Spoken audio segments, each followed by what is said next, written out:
This week's episode of This Is Only a Test is brought to you by AppRiver. Are you moving your business to Office 365? Working the cloud can make your life a lot easier. But getting help, that's another story. That's why you should try AppRiver. They have one of the most experienced support teams in the business. You'll get free US-based support from folks who care about helping you and actually know how. And if you're going with Office 365, go with AppRiver. Try AppRiver services free for 30 days by going to appriver.com/test. That's appriver.com/test. Hey, let's start the show. For Thursday, October 25th, 2 days before our live show, 3 days before our live show, welcome to This Is Only a Test, the official podcast of tested.com.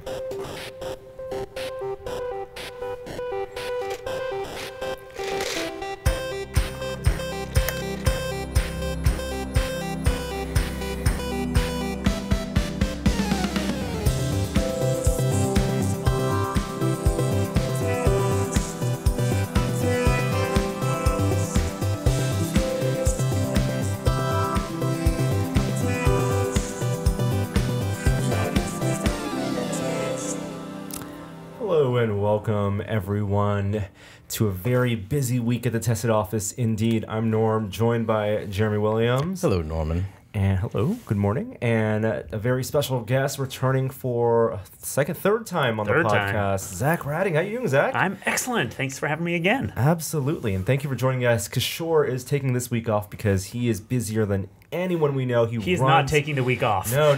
Just from the podcast. He runs the Bay Area Science Festival, which our live show is a part of. So he is actually frantically making phone calls, setting things up, making things happen, so we can have a great week of festivities. That's business as usual for Kishore. That is, absolutely. He's just extra busy. Yes, yeah, and he listens to the podcast too, so maybe he'll appreciate all the kudos we're giving him.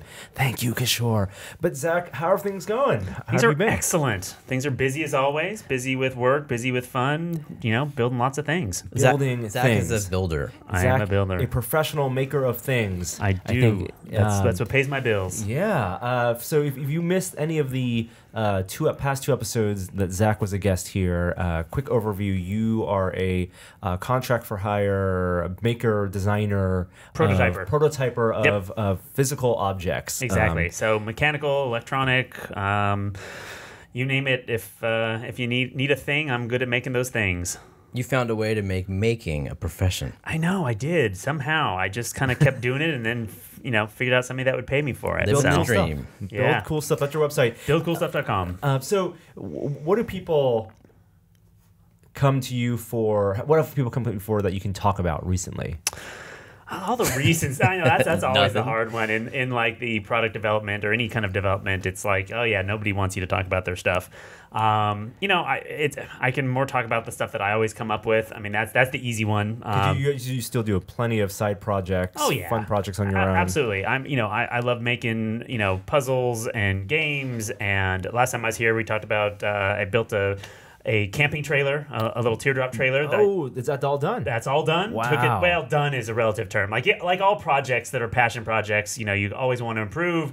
You kind of, you look at it, you use it a couple times, go, oh, well, if I had more shelves or more drawers or more whatever, right. I need to add more solar power is really what the, Oh, does it have solar panels? It has solar panels. There's a refrigerator in the back, so I can keep my ice cream cold when I'm out in the desert. Nice. Very important. So you took it to Burning Man. I did take it. That was kind of it ended up being a Burning Man project, even though it didn't start out that way. It was like up to the last minute right before the night I left was working on the trailer. It had a dramatic shortage of LEDs if it was really a Burning Man project. Yeah, no LEDs or not nearly enough LEDs, and probably not no fur, no fun accessories. But it was actually really great for the desert. It kept me cool.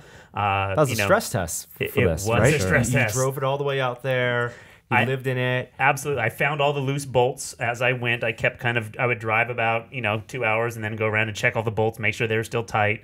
Actually found a couple loose ones. So, it's a good stress test. It worked, and looking forward to keep using it. Congrats, man. Awesome. Thanks. Yeah, where does it live now? It lives in the corner of my shop.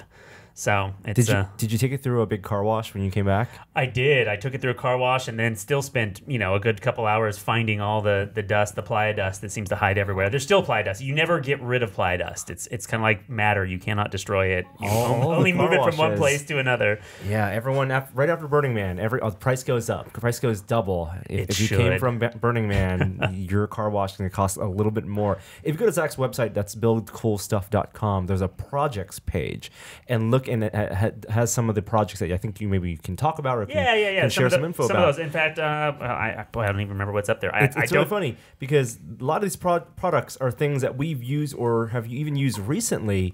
For example, we were just toying around with the structure sensor. Oh yeah, a couple weeks ago, and you did some work for that. I did.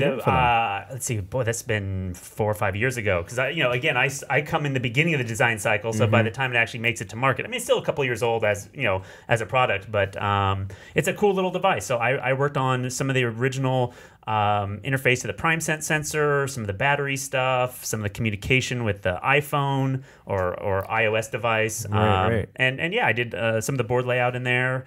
It was a really fun project, and actually that was the first time I got to play with structured light, sensing. So 3D sensing through projection of lots of little dots and learning how that all works, and that's it's a pretty cool technique for scanning things. That's in a lot of things now. I mean, it was in Kinect, and it's in basically your iPhone will have a similar feature. Throwing those dots in your face. 30,000 dots. 30,000 dots, exactly. Yeah, staring into those lasers. And then they have to do a lot of things to make sure that you don't get blind by that, or it doesn't burn itself up. There's actually, I mean, I don't know about in the iPhone, but I know in the PrimeSense sensor, there's like active cooling.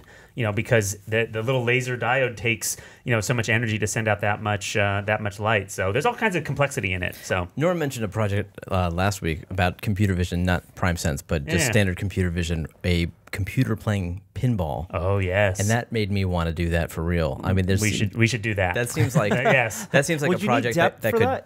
Would you need depth sensing for that? No. Right, depends on the game, but I don't think so. There's not too many. I guess you can assume if there's multi levels. Yeah. Yeah, you probably can figure that out. Okay, well, so let's run you through the story here. I was at a event, Science Hack Day, hackathon 2-day event, and one of the projects that came out of the state event was a pinball robot that had a webcam looking just at the flippers. So like the bottom, fifth of the pinball, the playfield, and they coded it enough so that if the ball got close to the flipper before it went to the hole, it would activate the solenoid. Absolutely. See, but I think that's the beginning. Absolutely. That's the proof of concept. Right. I mean, you can think of all the ways, as pinball nerds, you guys think of all the ways that you need to strategize, like the end goal, like what your brain is going through as you're watching a ball run around the playfield. But even the bare minimum of looking down at the flippers, the things you'd want to measure, angle, velocity, the vector, do those calculations, non-trivial. Well, it is and it isn't. That's the cool thing about technology these days. Like, there's so much, standing on the shoulders of giants, with OpenCV and sort of all these packages for doing that sort of vision processing, and then you can easily build up those things with kind of off-the-shelf hardware now. I mean, again, 10 years ago, it was really hard, but now you can do it in a weekend or even in a couple hours and get the basics. But then what's the real magic is taking the brain out of, somebody that is a pinball wizard and making it actually good. So that's the question. Would you do it that way? Would you take all of Jeremy's knowledge and his experience You couldn't fit that in a computer. Or would you let the system machine learn? Yeah, like the Atari experiment where they didn't teach the game how to play the Atari 2600 games. They just said, computer, here's an Atari 2600, learn how to play it. The beauty with pinball is the metric is pretty easy. Keep the ball in play and try to score. And it has a metric built in. So it's almost a perfect AI computer learning setup. I think that'd be a fun project. It's not about needing to get the high score in this amount of time. As long as you keep it alive. There's no time limit. There's no time. Well, I guess the thing you couldn't account for is the slots on the side, the holes in the side. Like you'd want to find a way. You want the machine learning to find a way to get you the trajectories and velocities to not, because that's an area where you have no control over. Well, I guess a player is constantly nudging the table. So with the AI, would you put a nudge? Constantly nudging the table? Constantly. What does that mean? Walking the line between tilt and nudging. How would you describe the difference between a tilt and a nudge? A tilt, your ball's over. That's that because the tilt sensor in there. There's actually a little tilt bob that swings. Pendulum. Right. So your whole body is braced against the table. Yeah, well, that's in there because if you shake the game, it's an advantage. So you'll make the ball last longer. So are micro nudges? Like what is this? I don't know. What is the computer capable of doing? Wow, that's a lot. The other project that I wanted to call out, I actually enjoyed some of this yesterday. You work for Smitten Ice Cream? I did. It's. In fact, I'm actually wearing some Smitten swag. Oh, you are? I didn't even notice that. I know, right? Okay. I have a lot of free T-shirts. I didn't put those two. Are they a together. sponsor? No. No, but I was in. They opened a new shop in the Mission. Yeah. Okay, so it was a pop-up. We actually covered. So for people who don't know, and we had a lot of requests about like recommendations for things to do if you're in San Francisco or if you're in the Bay Area, because there are so many things to do. And one of the things I always tell people is that we have a lot of. We're kind of like peak boutique ice cream right now. Like there's even a museum. Yeah. My wife's going today. A pop-up. And there's I think it was after peak coffee, right? Once small batch coffee was over. Now that's so mainstream. I know. Yeah. Now it's about small batch ice cream. But we had covered back in 2012 when they had their first pop-up. It was built out of a shipping container. Yeah. It was Robin Sue Fisher. Yeah, that's right. The founder. She had started this liquid nitrogen LN2 ice cream machine shop, and now they have like storefronts.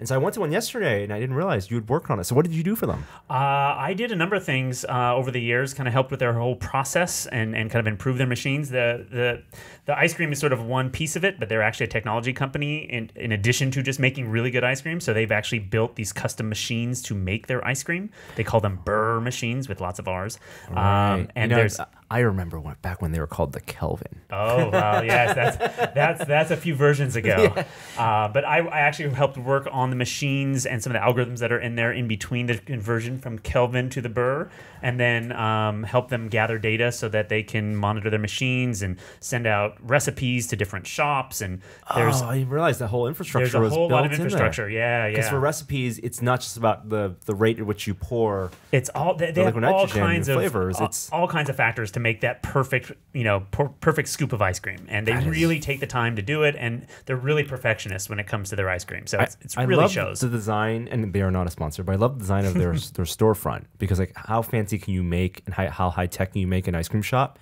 But if you walk in, first of all, they have you see a giant liquid nitrogen tank in the back, exposed. But it's not a high-tech shop at all. It has this really good homey kind of like country feel, but mixed with this. Right, but it's exposed. It's like going to a brewery and you see the vats. You see and then on the outside you actually see where like the truck pulls up and they plug it in and if you come early in the morning, you'll see that kind of all frosted over because it just in the reload. That's cool. No, it's a really fun store, not just because they're a customer of mine, and it's just kind of a neat organization. They make really good ice cream. That's really cool. Yeah, we're not going to go into the full conversation of like how you got to do what you got to do, but someday we'll get into that. Yeah. Let's talk about some pop culture news. You want to go to a live show? No. Oh well, yes. Mentioned at the top, our live show is this Saturday. That's what we're all planning on right now. Everyone in this room is going to be there, either be on stage or to watch, and we hope to see you there. It's in San Francisco at the Castro Theater. It's still some tickets available, I think, at tested2017.eventbrite.com. Hope to see you there. And Sean and Jeremy have a project that they tested yesterday. Mm-hmm. It works. Yep. Very excited. It means 100% it will work on stage. But that's what that means, that's right? the way it always works. Right? But the excitement, 100%. Your confidence, the amount of confidence you felt was worrying. Yes. To you. Well, no, the fact that I felt confident was definitely worrying. Because that means that is not Murphy's normal. Law is going to play in effect and something's going to potentially go wrong. So be there for that.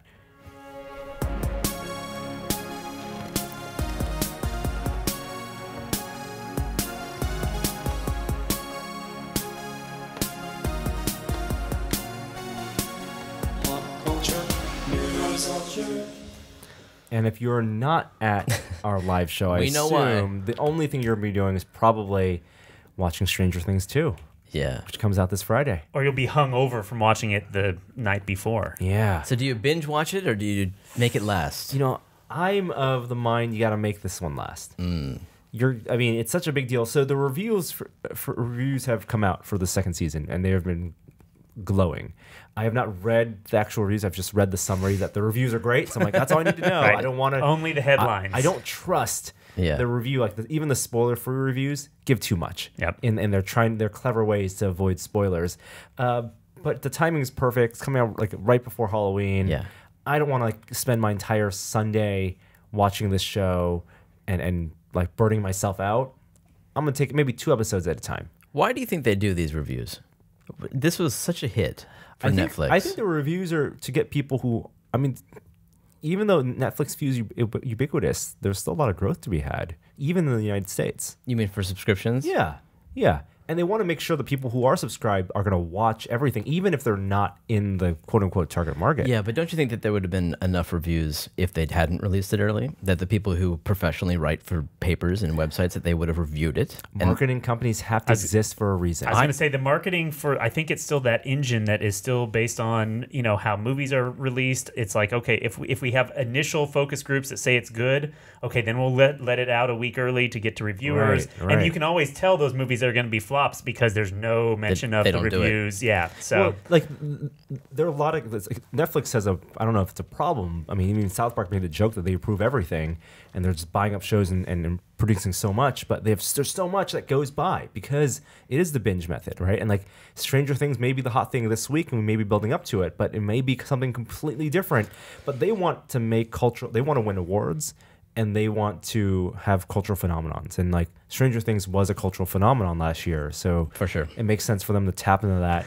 Now, why do you think, I mean, is there any advantage to them for people to binge watch it versus do an episode? You're questioning their entire model? No. Well, no, their model is streaming content, and but the release schedule. The release schedule. Like that has always kind of puzzled me as far as like, you kind of think you would still have as many eyeballs, but if you stretch it out over a long period of time, but they just give us these like massive doses, and I almost get like an overload of media when they release these. What it is for me is I feel competitive with everyone else to get caught up.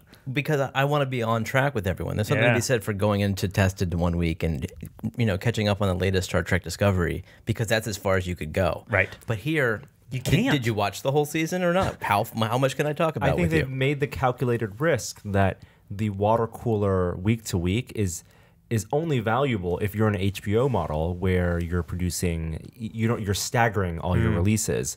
They want the value proposition to be so front and center. But I guess it's anticipation once versus anticipation on a weekly basis, and I feel like that I miss that.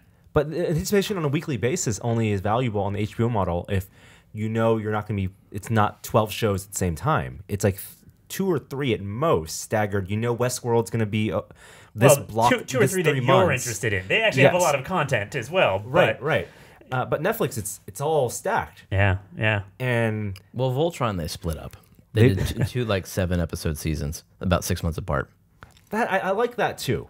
Yeah. I like splitting up. I think Star Trek Discovery is doing that as well, where they're taking a 13-episode, 14-episode season and splitting up the 2 halves. Well, I think it's production companies playing it safe, because if it's a flop, then they're only doling out half their money at a time.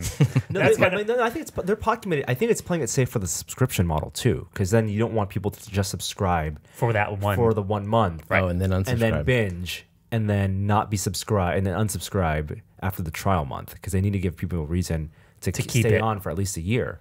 Yeah, so they have those considerations. Though if you look at my HBO subscription schedule, it obviously dips. So you actually... I do. I'm one of those people. I do. I'm like, I get my fix, and then I'm like, all right, well, now... Well, that's why they sometimes make it very difficult for people to cancel. Yeah. I mean, it's not easy for people to call in and cancel the cell phone subscription, but like HBO, I think is good at that. They make it pretty easy. It's kind of nice. It's almost on demand. But they bank on most people just leaving it on. Being lazy. Yeah, being lazy, and that's $15 a month. That's $15 a month. That sounds like Audible. Audible's like they do the same thing. Like in terms of like the credits, credits accumulate. Like the only way you should ever buy a book from Audible is as a member, because it's so much cheaper. And so I'll sign up to be a member, and then if I remember, I will cancel. But if I don't, 6 credits in my account. Wow. And speaking of Star Trek Discovery, that has now been renewed for a 2nd season. All right. So is that surprising? I think yes to me, because how expensive they said the show was going to cost. Exactly. Like $10 million an episode, or I don't know exactly. Maybe that's not for every episode, but in the multiple millions of dollars per episode is in that Game of Thrones, HBO price range, and CBS All Access does not have as high a stature, so as HBO Go or HBO. So you have to wonder, are they making their money? Apparently, they have been making enough to warrant it, and at least it's getting enough of making their service relevant. So right. I don't think they're making it all the way back now. It's pure speculation on my part, but it makes their service relevant and gets people talking about it, so that when they're ready to announce more shows and fill other demographics. Do we know that they're going to be doing more shows? They are, yeah. Okay. I think they're already doing 2 right now, and then their plan is, who knows? It's going forward. Yeah. Okay. They got to be filling those holes in. Do you expect season 1 to come to terrestrial TV? So that was the other thing I was thinking. I think so. I think they're going to release season 1 on. Just like HBO releases and Netflix, even Netflix releases their shows on Blu-ray. Right. Like you can subscribe or you can buy it on Blu-ray. Yeah. Star Trek Discovery is formatted in a way that there's room for the commercial breaks there. Like they pause, they fade out and fade in, and it feels like they have commercial breaks. I'm so used to that from Netflix, I don't even think about it. That's interesting. Like I'm watching Next Gen or something where they do that. Right. But a Netflix show doesn't really. Netflix show just goes on. It's like an hour. Yeah. It's like a movie. Yeah. But Discovery actually, I don't know if you noticed it, but it actually does like the fade out. I don't know if it's a stylistic thing to make it feel like a Star Trek show, or if it's built into the Act 1, Act 2, Act 3 structure for commercial breaks. But it feels like they could do commercial breaks. Are all the episodes exactly the same length? I don't know. Down to the minute. Yeah. That'd be a tell. Yeah. They would re-edit. They have no problem if they were going to do like a terrestrial broadcast, do a re-editing, or do a big sponsored by, right? Put in a bad time slot and say, free from commercial breaks, this thing's sponsored by this company, Tide Cleaning for your Star Trek shirts. Well, I don't know. Yeah. Are you watching Star Trek Discovery, Zach? I'm not. Again, it's that cheap side of me. It's same thing with canceling HBO. Okay. I'm actually waiting for it to come out in a set where I can get it on Amazon or some other service just to binge watch it.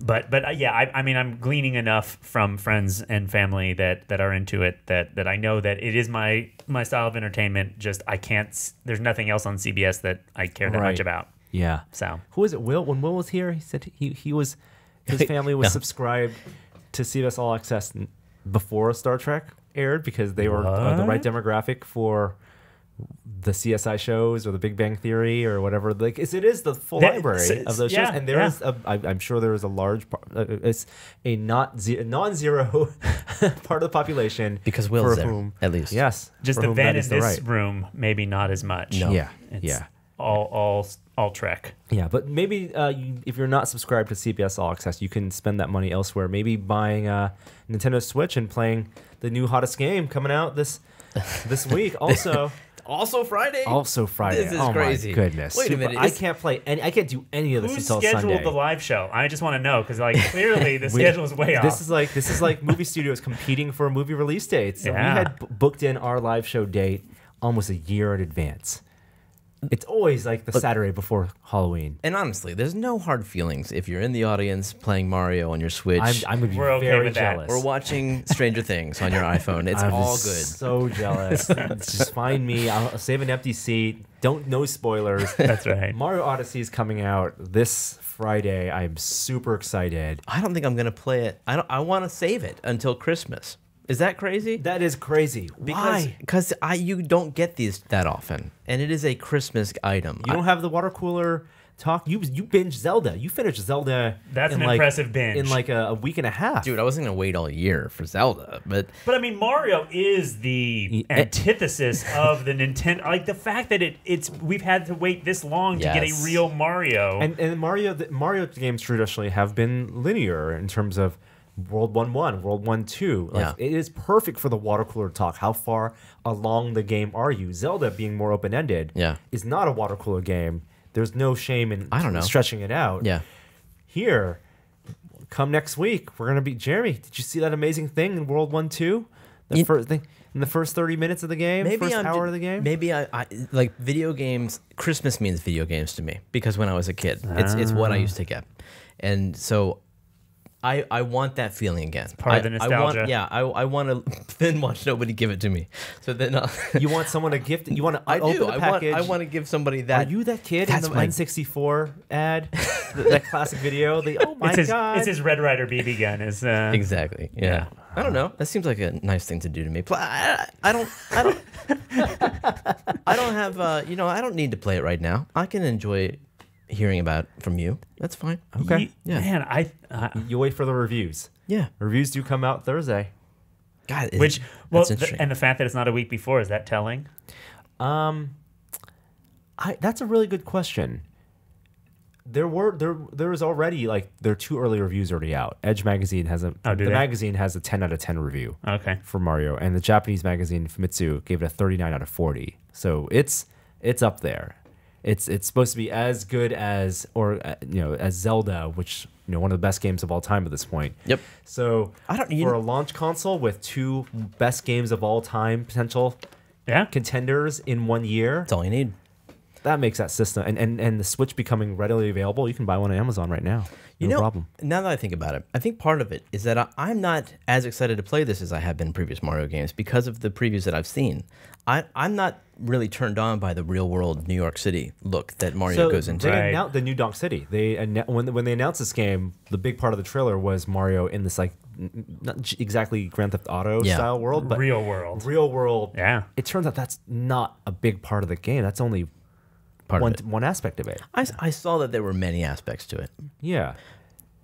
The thing that worried me was the power of the Switch itself, because they showed this trailer for this Mario game. Thank you, Jeremy. Thank you for the Switch sound. Yeah. When they announced the hardware, it's mobile Android hardware. It's it's a Tegra. It's a last gen NVIDIA Tegra chip, and the big fear for before Zelda came out and when they first showed this Mario Odyssey was that were these going to be dumbed down experiences? Like, can you have a full open world GTA style game on this type of hardware? And Zelda proved 1, you can. Day 1. And 2, Mario Odyssey proves that you can do that GTA thing and also have other 90% of the game in the classic Mario aesthetic and pack a lot of content. I mean, they've had some success getting non-traditional developers, at least Nintendo developers, putting games on Switch. You're going to see Doom on Switch. The new one. The most recent one. Yeah, There's the one that came out last year on impressive. Switch. Yes, it'll be 30 FPS, but they say the experience is going to be almost exactly the same. And the new Wolfenstein game. Like, I'm considering not playing it on PC. I'll most likely play it on PC. Yeah. But the appeal of it being portable and the exact same game is something pretty compelling. Again, being portable. I mean, screen size. Come on. I mean, for a game like Wolfenstein or Doom, it's like it has to be in your face. I mean, it's that intensity. If the goblins are and the keyboard this big, mouse. and the keyboard mouse. I'm a keyboard mouse that. guy. Yeah. But like the idea that you can get the full story experience. Right. If you're putting on headphones, you get the full action and gameplay. The action and the gameplay are the reason I'll play it on a 4K monitor with keyboard and mouse. But you can get all the cinematics, all the fidelity of that on something you can take on impressive. an airplane. When you're hooked on a game, you take it however you can get it. Yeah. Yeah. So very excited. But now that we're back in technology, let's talk about tech news.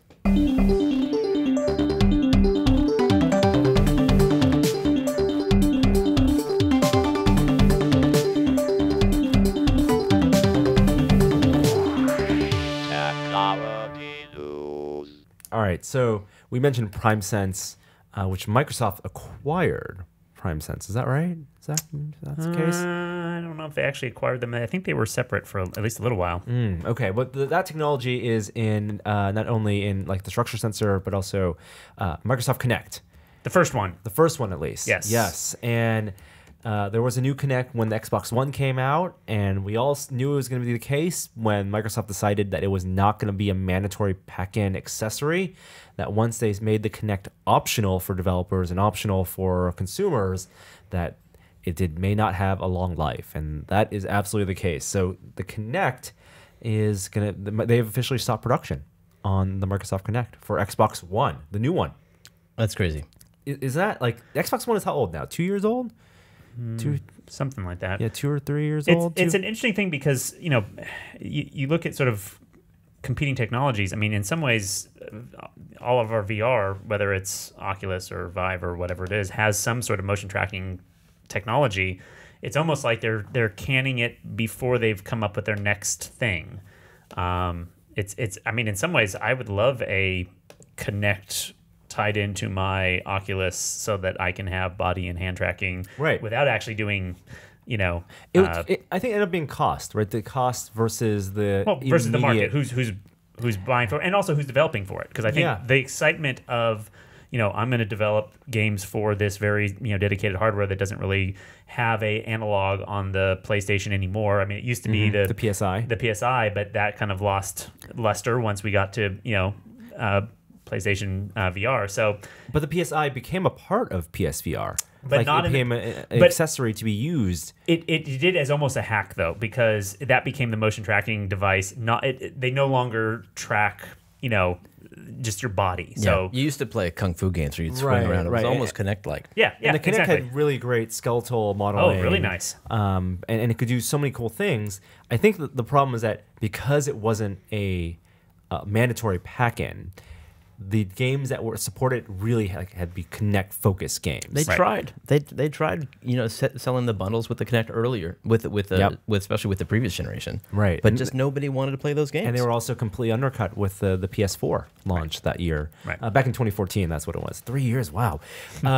So it's really sad because a lot of that passive functionality, I think, is where like the cool stuff for the Kinect come. The facial recognition, and the things that they just can't explore anymore. Like, I don't need Kinect-centric games, but I would like that functionality of Kinect to make its way and to enhance games in some way. Well, I mean, it's really interesting. You actually look at some of the technology that went into it. So, like, they did a lot of voice recognition, so you could do voice commands and stuff through the Kinect sensor. Like, that was part of it. They did all the motion tracking. I mean, there's a lot of pieces of that are sort of cutting edge now, just in different, for VR, for instance, or your Amazon Echo, or your sort of all these different. They just, it's almost like they came in too early and they didn't have quite the exact target to really sell it. And they were also maybe misled by how successful the first Kinect was as an accessory because of the marketing hype. Again, the first Kinect maybe didn't have long legs, but initially that holiday launch, it was incredibly successful because it was something novel. It was something different, and they had enough games to support it, and it did really well as an optional accessory. So when the Xbox One came around, it made a lot of sense for them to upgrade that and put it in, but they didn't stick with it because maybe the market moved past them. Yeah. But it also takes away that ability for them to think, what is Microsoft going to do with VR on the Xbox One? With the Scorpio, they have said that VR is somewhere in the future. They don't think they think that their mixed reality design is going to be PC first right now. But if there's no Kinect, how do you get that type of VR tracking experience on Xbox? It would have to be something separate. You have to be some type of inside out, probably inside out tracking. Well, clearly, I mean Microsoft is. That's what they're banking on. So not outside in. You don't need a separate camera. They'll sell headsets.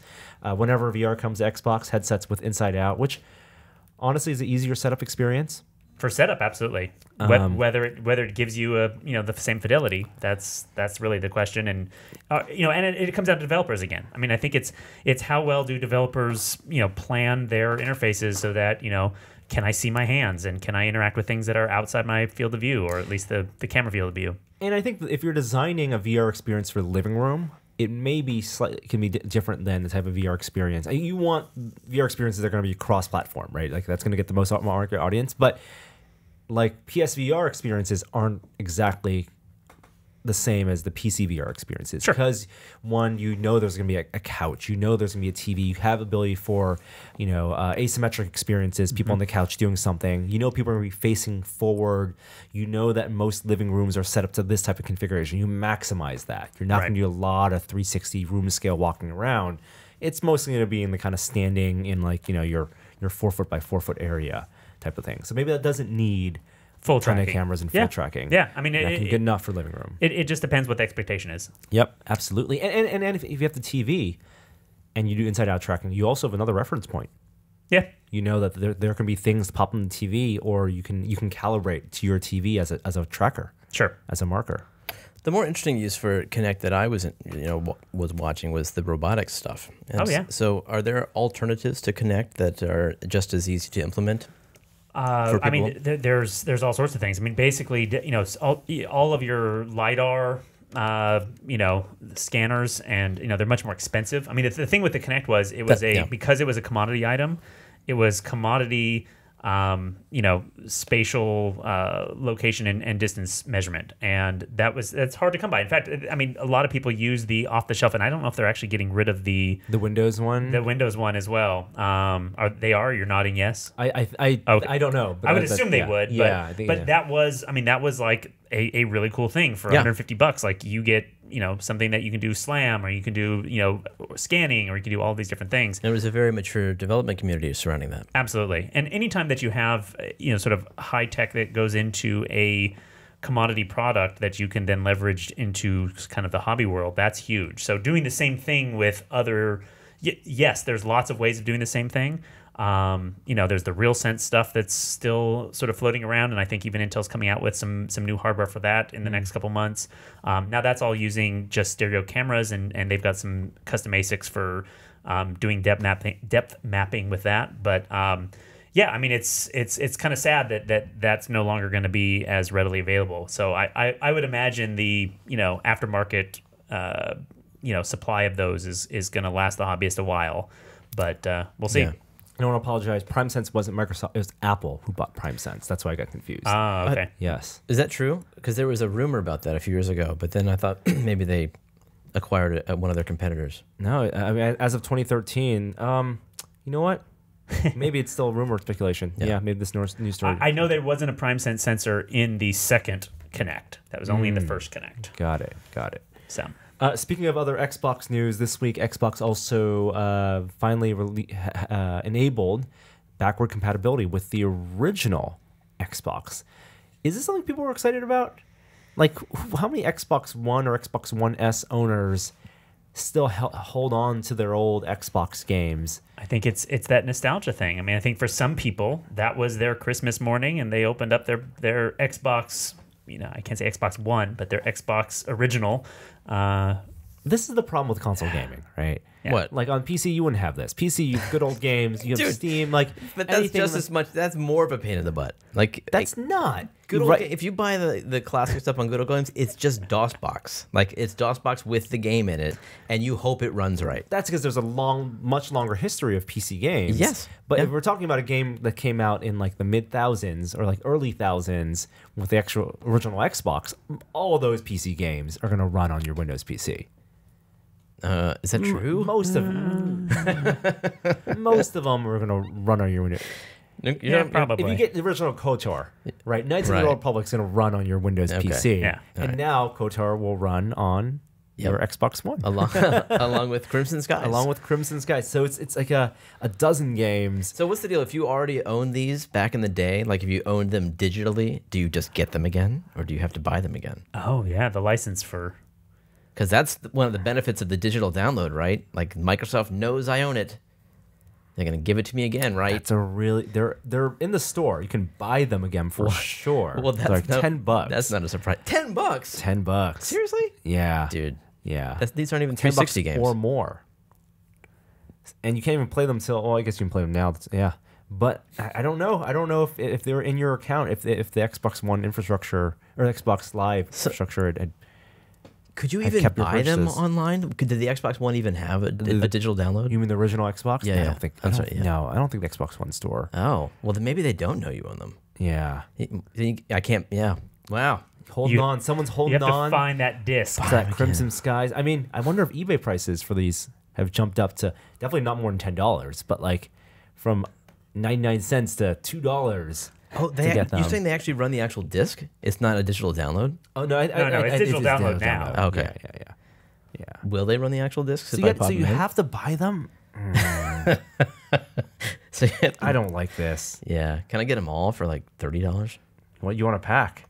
You want the pack, and you want them to take off you can redeem your UPC code and then make the pack like a little bit cheaper? You know what? These are great games. Prince of Persia, awesome game. The original, the Xbox Prince of Persia, not the original PC. No, the Prince of Sands of Persia. Time or whatever. Yeah, that one was game great. changing for platformers, for 3D action platformers.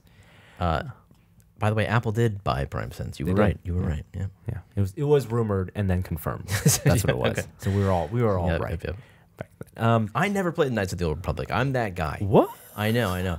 People think it's the best game ever. We passed. We weren't going to spoil it. I could. What, the game? There are spoilers that you can have in the game. I never got to a spoiler because I tried it like 2 or 3 times. So you're not a fan of those BioWare RPGs? I guess I'm not. Well, you like it's Mass different. Effect. It's different than Mass Effect, though, because Mass They're Effect... structurally, they're very similar. The mechanics. The combat is all dice rolls in Knights of the Old Republic. Combats are kind of dice rolly in Mass Effect too. Yeah, but don't they make you feel like you have more agency? They're totally illusion. It's like Fallout, right? You aim, but all I'm looking for in life. You aim and you press the button, and then they do a dice roll. Just make me feel it. Right, your weapon. They have to make the weapon better in some way. They can't make it. Yep. I just want joy. I want to hear what I want to hear, and I want to feel what I want to feel. Okay, Joe. Jeremy, Jay. I've been using the Essential phone for I guess it's like 3 weeks now since New York Comic Con, and we're gonna do a review. I like it a lot. And the price was a big problem for me. It was $700, but for anyone considering it, and I know the Pixel 2 is out now, but this is a nice bare bones phone with not a great camera system. The price is now $200 cheaper. It's been out for a month, they've cut the price just by what Apple did $200 with the original iPhone. Yeah, and I think it's because they've had some issues with the camera system, and the reviews haven't been great. But it's kind of sad because it's a small company, and it's one of those things that showed that you didn't need to be a multi-billion-dollar company to release a really great smartphone. There's a lot of parts that you can get and suppliers you can talk to, and with a small design team, you can come with something that's great, but they didn't have the engineering for the software side, like the camera side. They did try to do some novel things with their camera fusion. It actually, I don't know if Jeremy knows, it has a black and white camera and a color camera, and it fuses the images together to give you more detail, but that then takes the shutter speed from a millisecond to like 2 seconds. Right. So it's kind of unfortunate. It doesn't bode well that now it's $500, and anyone who bought an Essential phone before, they get credit back to buy accessories if you want to get their 360 the full camera. 200? Yeah, for accessories. That's nice. Because the idea is that it has magnetic ports in the back for 360 camera. Yeah. But I feel bad. I feel bad for them because I want to see companies like this succeed. Well, it's still not cheap. I mean, hopefully they're still making money. Yeah. I mean, that also blows my mind. Like, consumers, we think that phones, because we've been trained by Apple, trained by other high-end manufacturers, Samsung, phones are $600. They're like $300 to manufacture, right? Well, sure, but everybody has to take their cut. It's a big cut. And it is. Yeah, the average selling price only goes higher for their margins go higher. When you listen to like the Apple earnings calls, like they care about what that margin is per device. Oh, of course. Absolutely. And that's why you see, everybody carrying an iPhone in, Target and Walmart and everywhere you go, because they do have that margin. And if they don't get the distribution and they don't get the visibility, and it's a whole ecosystem. And a lot of that margin's in like things like RAM. It's like a storage, right? Like, well, yeah, I mean, they're making for an extra 32 gigs of storage back then when they were selling 32 gig, 64 gig phones. That was ridiculous. Yeah. That's but they've learned that lesson. People are willing to pay for that extra bit of room, and that is just pure gravy. Did you know that Best Buy sells all their iPhones at like a markup over the MSRP? Wait, they just get away with it? No. I have no idea. If you wanted to buy an iPhone 10, for example, they price match. No, don't price match. Not for iPhones. Really? Then they have Apple stores inside their Apple pop-ups, right, or whatever they call them, right? But if you want to buy an iPhone 10, which like everyone knows, $1,000 the base model, it's actually $1,100 at Best Buy. That's the fine print that actually $1,100 if you want to get it at Best Buy After tax. No, before That's tax. Crazy. Before tax. They did it with the iPhone 7. They did it with the iPhone 8. It's just a supply and demand. They're like, we want an extra, because I bet they have to pay Apple close to whatever Apple. They don't get just dealing with the chaos of early release and all of that. You would think that just having a supply right, in the store would get them like the halo effect for accessories, like even if they're making close like a to loss zero, leader, like right, you would it's think like just zero getting them in the margin, door, getting in the door on that day one, but hawking your battery cases, your Bluetooth headphones, and making margin on that, it would be enough, or warranty plans, right? I guess it's Apple Care still, so Apple still takes that part, but they're like bold enough to try to make extra $100, extra 10% off the top. And Apple's okay with that too. This is another Friday event. This is it. I get no. It's next week. What? There's no the line. pre-order is this Friday. Yeah, but you can be our live show and do the pre-order. You're not gonna be in line. I guess maybe you should be in line. So the 10 comes out November 3rd, which is next Friday. I want to say somewhere in there. Yeah. Yeah. It's end of next week. Nothing exists right now before the live show. But on the 27th, people are gonna be able to pre-order. And hope they get one. Hope they get one. So if you're in the market for iPhone 10, apparently the best way to pre-order is with the app. That's been the case since the app. So the app will get you. The website crashes. Clogged. Yeah. All the carrier sites are gonna be terrible. Here's the weird thing. They have this iPhone upgrade program that they announced years ago. Yep. At least 1 year ago, if not 2. Yep. And it's a subscription plan for your phone. It's basically a 0% financing, thing where they allow you to pay for your phone monthly over the course of 2 years, and after a year, they allow you to trade up to the newest phone, but you have to trade in your old phone. Right. They've allowed those people who are already in the program to pre-qualify for the upgrade, but you can't pre-qualify if you're not a member. Which is interesting. You certainly could. They could run the credit check. Because the whole concern is, will you be able to check out fast enough at midnight on Thursday night? Sure. And so people would like to pre-qualify for this program, but you can't. So the only way, I don't know why you'd enter this program now unless you're willing to wait months for your phone. So even if you're on the program, no, if you're on the program, you're good. You're good, but you may not get it next week. Well, no, because you can pre-qualify this week. If you're in the program, you can pre-qualify right now. That doesn't put your spot in line. You don't know No, you're like everyone else. You still need. You can check out quickly. Your 2 steps, which is weeks, 1 click worth of getting your phone. Could be, yeah. Well, with only 20 million or whatever it is, production 45,000. Yeah, no, that was the first shipment. It's like 3 million, something like that. We don't know what the numbers are. Yeah. Some analysts think that they won't be easy to get until April of next year. April That's next year, almost like new phone territory. Yeah. And which is I'm shocked that Tim Cook and their head of retail Angela Earhart they did an interview with BuzzFeed, and they were frank about the fact that they're going to have some in stores on November 3rd. But get there early, they say with a smile. They want lines. Yeah. They want lines of disappointed people. That's going to be... Is that going to raise their stock price or lower their stock price? Dude. Doesn't that say they have supply problems? They do have supply problems. More than they have good demand problems? They do. They do have right? supply The happy medium will be a ton of people waiting in line outside, but everyone's satisfied. Right, dude, you're not even mentioning the worst case scenario, which is what if the phone is a problem? I was gonna say if it has some bug or it's a flop. What if people actually find a way around Face ID, or what if it doesn't work right? No reviews out yet. Exactly, they have embargo on those reviews as well. What if the screens aren't working right? This is whole new OLED for Apple. There's a lot of new territory here, and they can only afford to charge those margins you were talking about if they have a killer product. Yeah. Right. And there's even a rumor now, which Apple has come out against, that in order to help with the supply, they are weakening the Face ID sensor, going with a cheaper sensor or taking Time will tell. I don't think they would do that. I don't think. But this is you have to almost treat this as a first release product. This is a first gen, because it's such a departure, and it's the first time they've done 2 major, releases in 1 year. This is new territory. It's completely new in terms of the reviews of the iPhone 8 were good. I think people who read them said they're fine. You own one. I have one. I own one. But the fine, and I'm sure it's a perfectly good phone, and it's more expensive than the 7 was last year. They raised it by $50 or something. Yeah.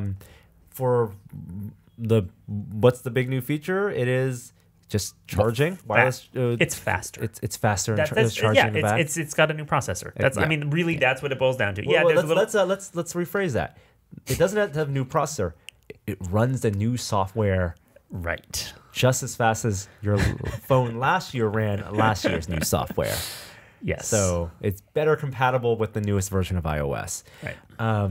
But yes, the 10 is something completely different, and I have no idea how the naming scheme is going to work going forward. Do you have any bets?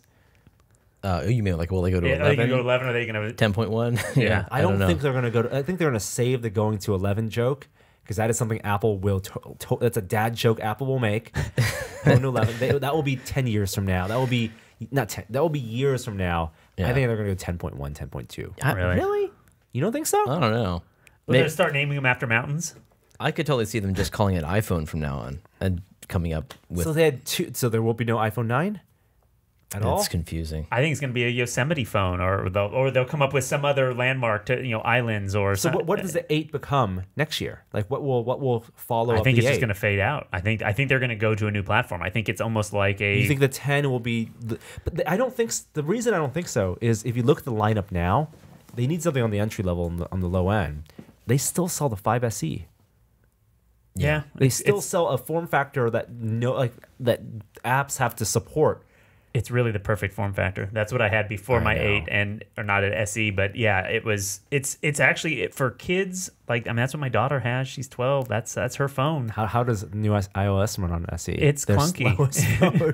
I bet app developers, or even internally at Apple, they all must have the SE As their baseline. Or yeah. no, I guess the 6, because they still sell the 6, right? The 6S. No, what is it now? I think they sell 6S, 7, 8. Yeah, 6S that sounds right. must be Right. their baseline, like the worst Still performer. must be compatible. That's what Yeah. I'm running. I would hardly call it compatible. You hardly call it It's just fine it's, performance. is just it's clunking. not a phone anybody would be proud to show off. You'd never show the way that iOS And- 11 and- performs on it and on yet stage. it was fine last year, Yeah. a year and a half ago with 10. With 10. It was perfectly fine.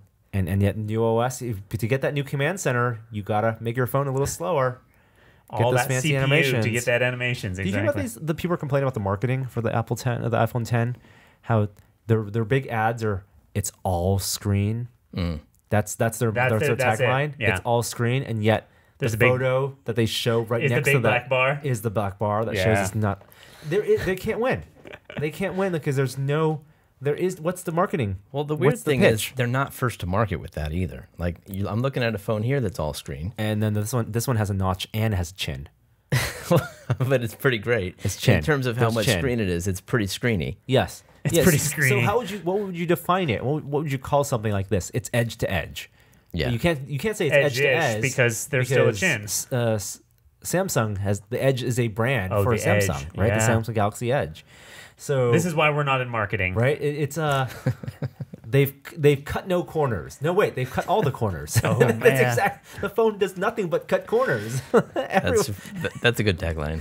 We've cut all the corners on our phone. Only curves.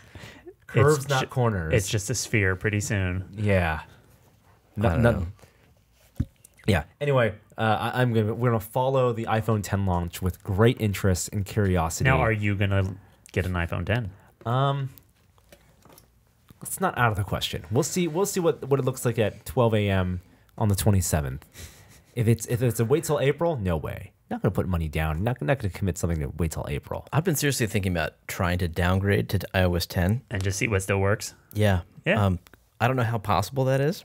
I think it's totally possible. I know there's a little. I read something about it's not signed anymore, and so the trick might be getting around that. Do illegal things. I don't want to bother with jailbreaking it. So I don't know. We'll see. The problem I have with the 10, it is super new and shiny, and there is a reasonable chance I will want one and maybe even get one. Is you can see all the ways as a first gen product it can be improved. That they can put some new feature into already. it. Already Yeah. easy, right? And I'm not even talking about reducing the notch. I completely understand what they're talking about, but all the ways in terms of like putting back Touch ID, putting it in the back somewhere, right? There are all the rumors about them not finding a fingerprint sensor, Yeah. or improving the software, or improving the screen. Like the thing I wanted that it's not there is I wanted a 120 hertz screen. Like features that you already see on their other product lines, right? The iPad Pro has that 120 hertz screen that people say Right. once It you look at looks it, amazing. once you use it, right? Yeah. You can't. Once you scroll with that, you can't go back to an older iPad. And yes, it costs a lot of money, but this one also costs a lot of money. And I know there are battery life considerations here, but they're supposed to be. They own the hardware. They own the software. I would love to see that Yeah, me too. on a phone, on an iPhone. Is that going to make you buy 10.1? The phone next year. The phone next year or whatever it Then, is. I mean, that's Apple's strategy all along. Maybe they right? named it 10 because they actually need a full year to get it in stock. So 8 can just catch up next year. They can launch the 9. And they'll finally have the 10 available, like for anybody. This boggles my mind. Marketing classes must be talking about this. This might go down as history in bad marketing. It just seems weird. It's just They so have weird. one of the most recognizable brands on the planet, names on the planet, right?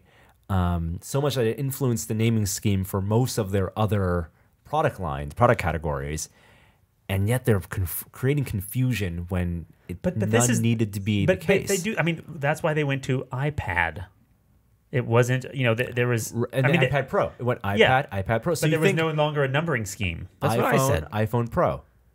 Like those So are are we two. gonna- Those are two. I mean, Yeah. if what is actually happening here is they're price segmenting their product line, right? Yeah. It's not linear. It's two things. You want the entry level, or you want the high end. You want the one that everyone. It's good. They all have similar features, but you want the one that everyone can get, or you want the one that only the fancy people get. Yeah. Then you can call it, iPhone Pro. All right, I think we've Exhausted pounded this one we to have, death. We have. How about a simpler naming scheme? How about the Sony Alpha A7R3 with 3 Roman numeral and not the number 3? Wait, what does this mean? This This is a new is- camera? New camera. New. It's The a. whole A7 line or just the R? It's the first in the. It's just the R. Okay. So, but it's a continuation of the A7 line. So the high-end camera, if you follow Sony cameras, and they've been doing really well, they perform really well, is the A9 was earlier this year. Very expensive, but it's basically their competitor to the Canon, like the 1D series, like sports photography, incredible frame rates. The A7 series was very popular. It's basically their equivalent to the 5D line, the prosumer, high-end prosumer, full-frame camera. And the third version, the A7R3, is finally announced. People were waiting for this for a long time. I think because of some of the flooding or earthquakes in Southeast Asia, some of their sensor manufacturing facilities had been put on hold. And so this was delayed, this announcement. But from all reports, based on the specs, this is a worthy successor to the A7R2. Cool. So the A7 II brought a motion stabilization. Yes, it still has that. Okay, so what does the 3 bring? The 3, it's 40. One it's like more digit. I believe it's 40. It's more megapixels and higher frame rate, which are like the big things. Like stabilization is gonna. I don't think it's like a paradigm shift in terms of the stabilization stuff, but it's 42 megapixel at 10 frames per second with full autofocus. Oh, 10 frames of photos. 10 frames per second for photos. Wow. Yeah. For how and then how long? So that's That's the question. Yeah, so it's which the is buffering size. Yes, the buffering size plus the memory card read, like, all that stuff. yeah. But Depends like, what you're shooting. Like yes. your Right. settings. Yeah, Right. yeah. Right. Right, If right. you're in RAW, But so this is 10 frames of raw. yeah. And so we're talking about 50 megs per image or more. You're needing like a huge you're needing one of those 140 megabytes per second memory cards. Right. Right. And of course it'll do with the and it has dual memory card function, so it may do like Right. a swap back and forth. bounce back and forth, yeah, yeah. back and forth. So what is it? 28 raw photos in 2.8 seconds. So it's 10 frames per second for 2.8 seconds. Okay. But if you're doing sports photography or if you're Yeah, doing any type of yeah. action photography, You only need 2 seconds worth 2 of seconds yeah. is great. I mean, we wanted Still to get to impressive. that point though that they're shooting like 24 is that magic number, isn't it? Right. Well, 24 FPS raw, continuous at 40 megapixels. at 40 megapixels. Let's say reduced down to like even to You- 20 you- megapixels. you can don't handle- you don't need 40 megapixels there For but video. for continuous shooting. Yeah, I mean then it's a cinema camera. Then that's a cinema camera. Then that's basically like motion JPEG except motion RAW. Yeah, it's your red camera. I mean this is the spec for your That's what I want eventually. We're not Yeah. quite there yet, but it's like when people. I think for cameras over the past 10 years, people are definitely more educated about sensors, right? Like 10 years ago, when point and shoots were still king, no one like consumers, professionals knew, but consumers didn't care about sensor size. Now we hear about sensor size. We hear about not only bigger sensors, but quality of sensor. We hear about those in Apple keynotes, right? in Samsung keynotes. And it's no surprise that people understand bigger sensor, more light, better depth of field, better. But a lot of people don't think about, even on the smartphone side, the processing. Right? Sure. And I think Apple's starting to push on that marketing, talking about a lot of that post-processing work. The software features, that happens in real time. Well, because we're getting to the point now. I mean, it used to be a number, and it's like, oh, well, my 1 megapixel camera is better than my half megapixel camera. How do you quantify it, right? So before, 30 megapixel better than 10 megapixel, and then you talk about 1-inch sensor better than 3/4 inch Again, small this sensor. is just all marketing, anyways, because it's also how you use those megapixels. I mean, that's actually the biggest thing. I mean, you look at the cameras that are on, the Mars rovers, and they're these tiny little cameras, but they're producing these amazing images because they're doing scans, or they're doing post processing, or they're doing all of these different things. Right. And the magic is, we're getting to the point now where there's diminishing returns in hardware.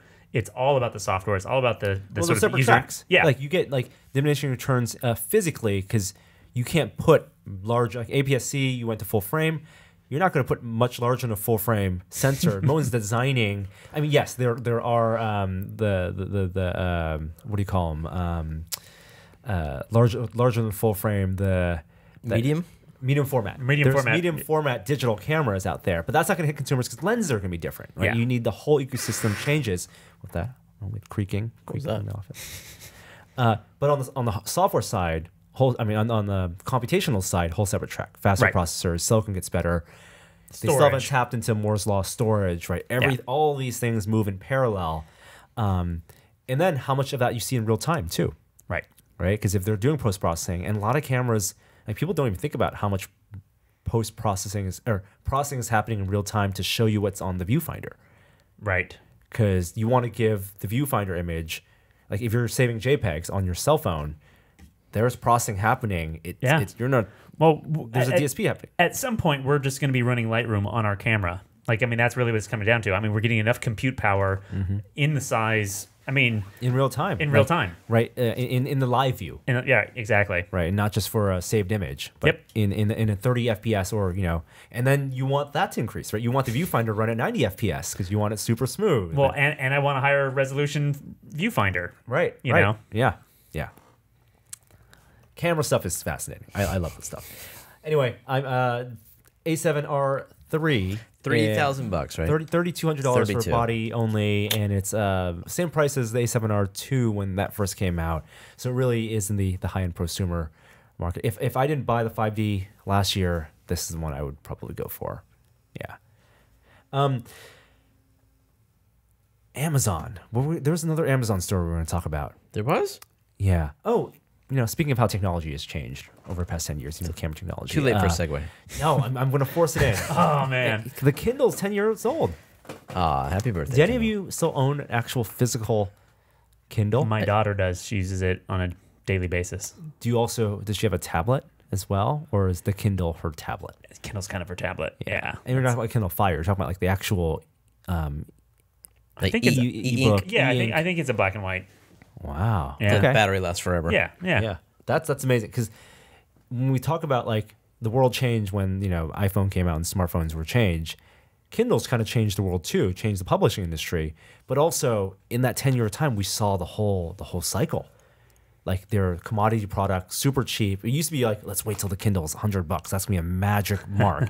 And now you don't even think about no one cares about the new Kindle releases, the new hardware releases. Yeah. They're going to happen because they're better.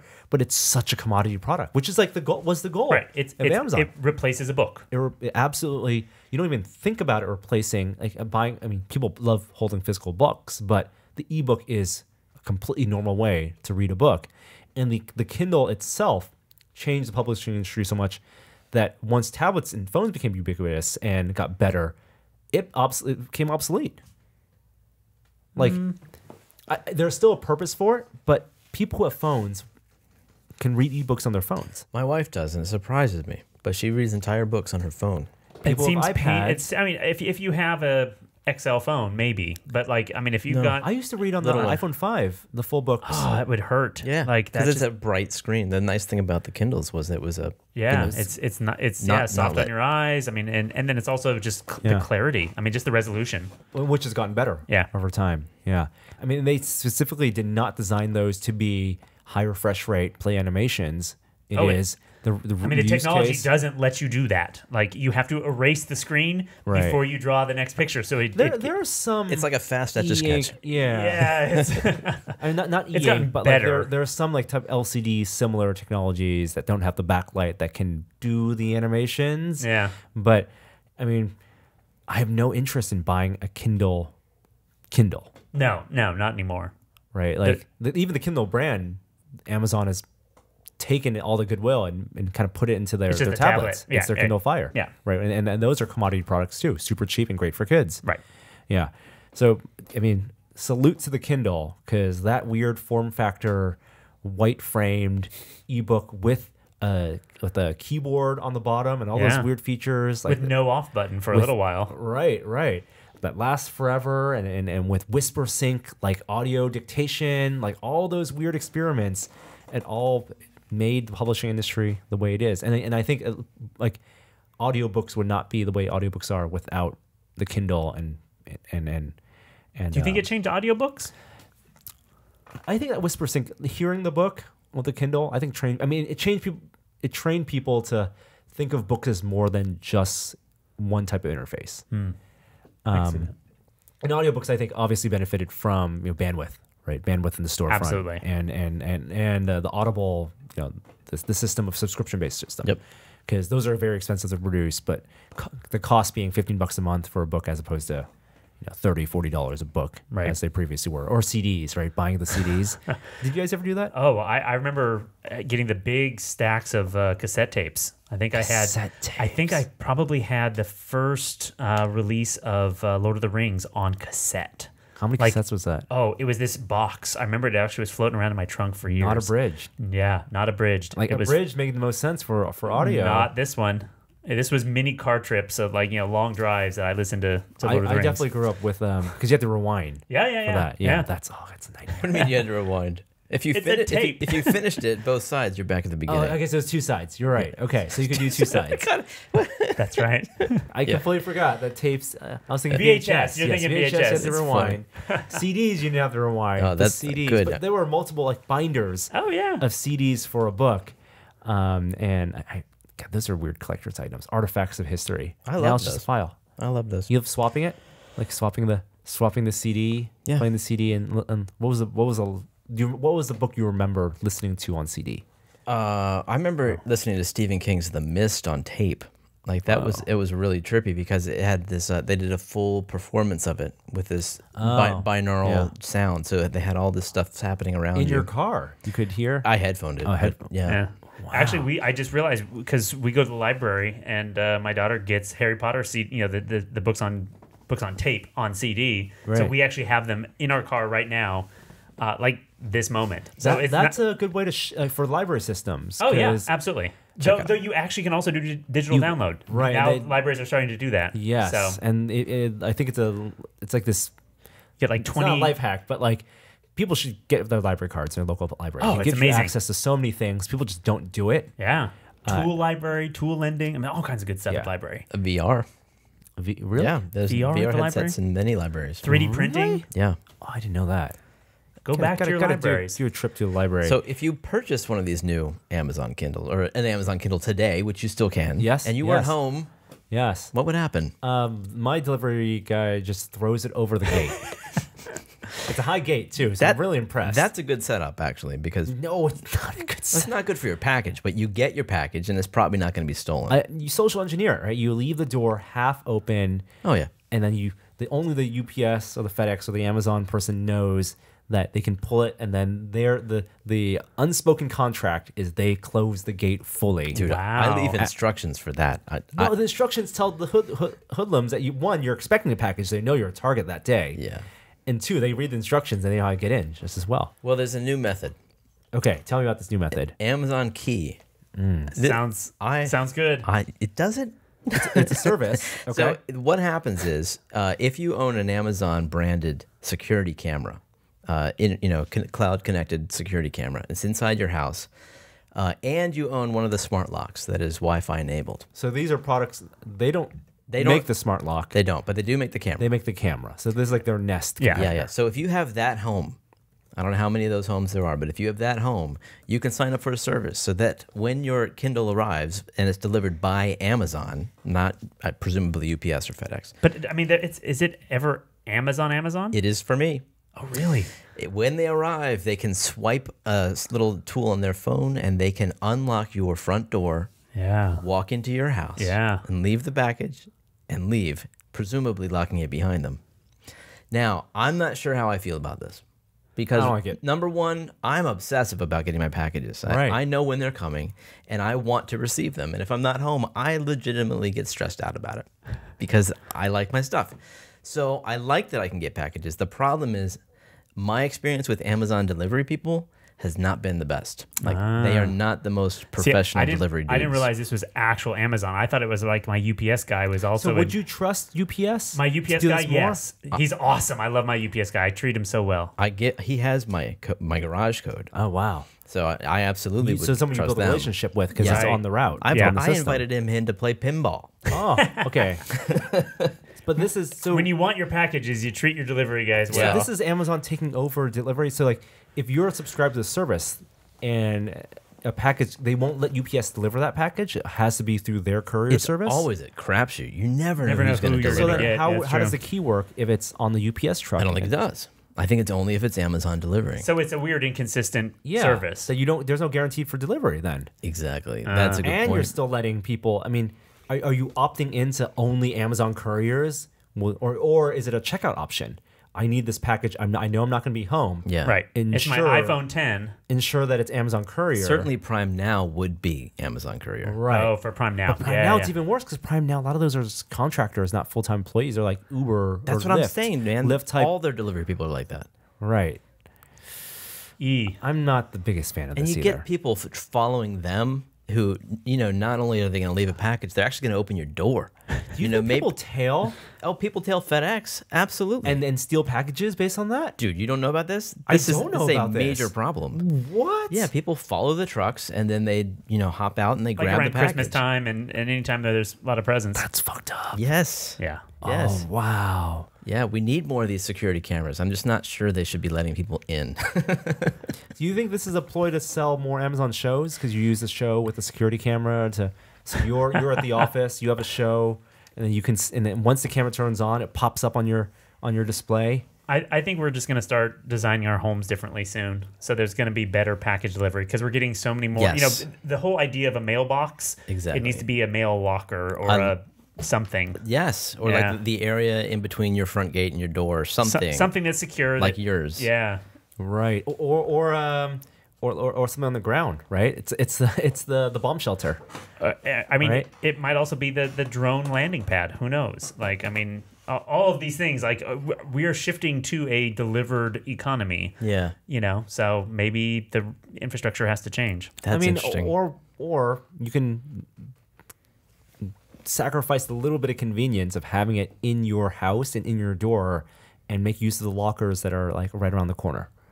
Right. Like the Amazon locker. If you're in an lockers. urban, Yes, but I think Right. it's less of a problem if these are only problems in urban areas where no, there's tons of doors. No, I think it's actually some of the like, especially the security problems are actually in the more suburban and rural areas because there's big distances. So when you see that UPS truck driving down the road, There's a target yeah, absolutely. waiting. Wow. So what is this? A $250 bundle that includes the lock, the camera, and installation. Right. So okay, we got to do more because this was just announced this morning. So the in-home delivery is an option every time you order from Amazon. It's exactly as we thought it would be. It would be a Interesting. menu option and no additional charge. And the in-home delivery only available on specific items.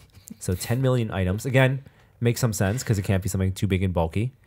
It's gonna freak some families out, And man. it's only available in about 37 cities right now. Who will be the one to test Amazon Key? I vote Jeremy. If you are home, like if somebody's home, they didn't know the package was coming. Yeah. It's gonna scare the hell out of them. I think we should. Well, that's why the camera system, right? That's why if you're home and you have the Echo Show at home, Yeah. like now you have zero interaction with your delivery person. You're at home making food in the kitchen. Your Amazon Show pops up with the camera. Oh, back door's open. Okay, they dropped the package. Thank you. And then they close the door, and that's it. I think we should go You in don't even and get no need to run to the front door. That's the commercial. What you don't see in the commercial is the time they forget to lock it behind them. Or and the burglars come in after it. or the thank you left the package, and then the Amazon person standing right behind them with a knife. Right? It's the horror film. Exactly. The delivery came from within the house. I think we should chip in and get Amazon home delivery for Mario Odyssey for Jeremy, so he can get it as a gift. Yep. And the delivery guy will hand it to him, and he'll be able to experience the whole thing. We're joking about this, but this actually is a perfect surface for the office, for our office here, because we have a You have that space. We have a front door work. that would work, and we have a lot of deliveries, but we like our delivery people. Mm-hmm. We like saying hi to our UPS driver and our USPS delivery person. Mm-hmm. Yeah. Anyway. Another event, next week is BlizzCon. So many events going on. We have our live show, Bay Area Science Festival. There's also, for people last week in Las Vegas, Adobe Max. Adobe Max annual, I've never been. I've always been curious about it, but people use Adobe's software suite always kind of like get a little nervous around Adobe Max because what are they going to change? How are they going to make my life? Exactly. Yeah. Exactly. What incompatibilities may they announce? What's in the cloud now? And last week we talked about Lightroom changed now it's no Lightroom longer buy Classic, Lightroom, and you can't buy it as a separate package, and it's Lightroom as a service now, which not that great. But they also unveil some prototype features. I think this is probably the most exciting part of Adobe Max when they some experiments. It's kind of sci-fi. And last year they did the audio editing, right? Where you can put somebody else's voice on somebody else's video. Exactly. Yeah. Right. And replace words and make audio editing perfectly seamless. It's still not out yet. But this year they announced a new a video editing tool or feature.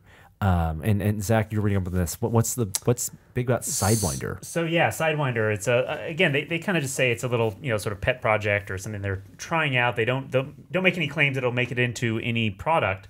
But there's kind of this proliferation of 3D cameras and stereo cameras that people are capturing. Stereo VR, but it has kind of a flat feel to it. If you've ever looked at VR, that's just the video. It's sort of like just projected on a round sphere around you, and it doesn't have. You can't move your head. You basically have 3 degrees of freedom. You can tilt your head, but if you slide it side to side, it just kind of loses. It breaks the whole. Yeah, the world goes with you. The world goes with you. So the process or service that this project is demonstrating is basically taking stereo video and projecting it. We're actually creating a depth map first. That's what I'm talking about, man. That's what I want. So this is a depth map with just 2 cameras. 2D. Oh, okay. So they use 2 cameras. This is stereo captured. At least that was the demo. So they do correlation between the 2 frames to find out what pixels have moved how far, so they can actually get a depth map. Now that's pretty much off the shelf. Right. But then they project that video onto that depth map and there's definitely some secret sauce in the back that sort of stretches the video just right. Now it did look a little clunky in their demo where they sort of had the edges where there wasn't data that was recorded. So like if you move far enough, you actually don't see certain parts of the image, so they kind of just stretch the video around it. But the fact that you get some lateral translation as you move your head in the VR image is actually really, really powerful. I've always said I don't need much. It doesn't take I much. just want to move this much. And for seated situations, like that would make it so much more real. And they showed a couple different demos. One was a Christmas tree, and again, if you move very far, it kind of breaks. But if you really only keep it a couple inches, I feel like that would just add so much to VR video. And the point is that this can be mapped on 360. When you think of depth maps, it's Well, anything that's stereo, it has to. You still have to have stereo, so you'd have to have stereo 360. Right. But it would still work in 360 if it was a stereo 360 if it's stereo setup. 360 setup. Yeah, exactly. Wow. Yeah, so it's pretty cool. It's a neat thing. I mean, from the outlook, you kind of go, oh, okay, that just looks like more. But again, you're not experiencing it, just like all VR things. The comfort. It's about just like That- just yeah. tilting. But you're gonna want more. Yeah. Once you have that, you're gonna want to reach out. You're gonna want to walk. Then you realize you can't do that either. Yeah, I mean that is the limit of video, but yeah. You know, but you could design. I mean, again, we're still dealing with certain types of cameras that have certain type of spatial distance. I mean, people are coming out with bigger and better, camera rigs for capturing more and more data. No, I completely understand. And if you combine that with like a Street View style jump from node to node, oh yeah, then you're really moving around the world. If you had Myst, the original Myst game in this sort of video, that's pretty compelling. I could definitely see some good stuff there. This is more than a few inches of lateral movement. Oh, well, they are definitely moving, but I think they're actually moving too far. I wish they would have. I like that they're showing the extremity. I think I like seeing the limits. Well, you like to see where it fails. Yeah, exactly. Yeah, but I think from just the casual viewer, they're like, well, why does it do this weird thing? In fact, I actually saw some comments on some of the posts. They're like, well, that looks like junk because look at what it does, and it's like, no, it looks great for 6 inches, and that's really what you need. Right. Filthy casuals. Right. Yeah. Well, you guys remember Minority Report, and when Tom Cruise was viewing that old Hall of projected video of his family, planar. That's exactly the thing. Yeah. Like it was a 2D video superimposed over some type of depth map. And of course they're using fancy science fiction hologram systems, but that's exactly like the idea that you could hopefully take old stereo video, whether it's 360 or stereo video, right? Like library content stereo video and map it over a depth map using the system and actually would create more immersive viewing experiences for a lot of stuff. They also talked about some of these other technologies, and I actually didn't put that in the notes, but I thought some of the other ones were kind of fascinating that I think they could kind of merge with this. There's doing sort of the contents aware. They've always had, I shouldn't say always, but it's been like 5 years they've had context aware fill for images. Right. So they're starting to play with that in video. Because of the processing. Because of the processing. But now you could imagine doing context-aware fill in the VR areas that don't actually have the content visible. So you could actually start pulling that all together. You're combining the projecting a stereo image on a depth map, and then on the sides where you have the gaps, the gray area, fill that in with color. Fill that with actually, it's like, oh, I can identify that as a chair. I know what chairs look like because I've got this massive database of chair data. But that doesn't even need to be real time then, because we're talking about on-demand video. It doesn't have to be on. Well, this is pre-processed. So this you could go through and you could actually process all your video. Again, it's capturing those real events. The hard part is the capture. Like I can spend all day long processing it, and I can use my deep learning, my neural nets to go through and say, oh, okay, well, there's half of a chair missing. If I know what a chair looks like, I can just substitute in the side view of a chair. You think about how the content aware would work. It would have to be specifically designed for filling the blanks of 3D spaces. Yeah, of course. Because it wouldn't be, if you think of it as a texture map. Yeah. Like it's not just you can't content aware fill a texture map and have it look good in 3D. Well, but that's in some ways that's what they're doing. They are just doing texture maps. That's what this is. Right. They're texture map. They're turning a stereo image into a texture map.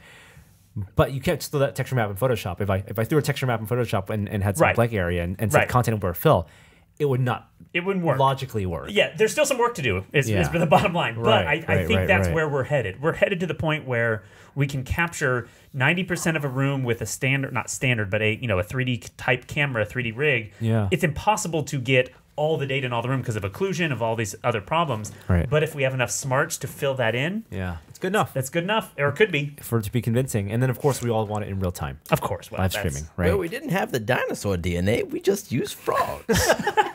Content-aware genetics. Nice. They were way ahead of the curve. Good Jurassic Park, Paul. Oh. Something warping the world. One last story. Found this kind of interesting. A low-tech way to warp the world is just with illusions. And apparently, some places around the world, including Iceland, have started painting crosswalks and using optical illusions, perspective illusions, anamorphic illusions, I guess these are what they are, to make the crosswalks and other objects look like they're floating on top of the road. And the idea is to give distracted drivers to distract them more. Yeah, that's the problem, right? You think it would distract normal drivers more than it would take distracted drivers out of distraction, like the subconscious brain, because it only works in like the anamorphic style illusions only work with small viewing area. Well, that's the thing. Like, I mean, what you want. So when I go up to a crosswalk that is hard to see, especially these days, they're now augmenting them with lights, and they're sort of, they're making them really visible. Yeah. I don't know that you're going to see this from any further away than sort of 20 feet, and at that point, you're already going too fast. You're going to run somebody over, or it's a funny thing. Like it almost seems like it's just a distraction almost at the wrong time. Like I don't want to distract them. Late. It's too late. But it's cool. It looks cool. Yeah, it brings attention to the traffic problem. It is one of those things that the idea may sound great on paper, but unless you put it into action, there's so many of these. I think it's more of an art project. Yeah, it definitely is an art project. I want to see it pop up in certain parts of the states. I want to see what the implications are, and how people respond. Do these perspective paintings even look right in stereo? Because they look great as a photo.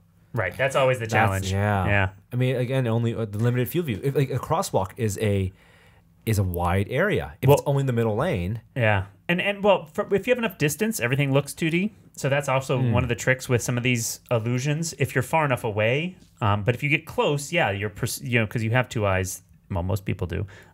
It breaks it, and also because of the stretching, right? Like it's weird. It's not like it suddenly appears. It looks like a child in the middle of the street. You're seeing this stretch object. Oh, okay, I guess it looks like a child. Like your brain, it's not going to shock your brain the same way because it's already slowly acclimating to something weird in the street. Might as well just put a light there, like a flashing light, or some rumbles, some bumps. Rumbling would be good. Yeah, no one wants to break their tires. The Oculus Hall up in the Seattle office has a perspective thing in the painting, has a perspective painting in the hallway where it says Oculus, but it goes across the walls and then across the back wall and across the other wall.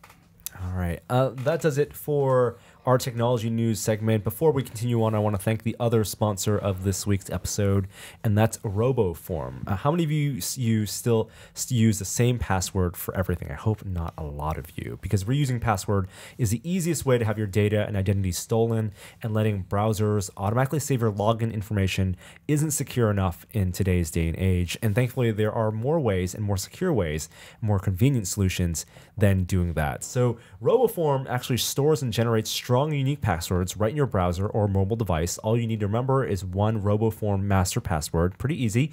And with RoboForm, you always have the right password, one click away with a secure online vault, and it'll even auto-fill out long checkout forms. It's a password manager that's available for individuals, families, and businesses, and supports all major desktop and mobile platforms. So just go to roboform.com, and you can download today on the App Store or on iOS or Android. And for a limited time, you get $10 off your RoboForm Everywhere subscription when you use the promo code TEST, just TST. You can simplify and secure your online journey today with RoboForm Password Manager, and thank them for supporting this week's episode.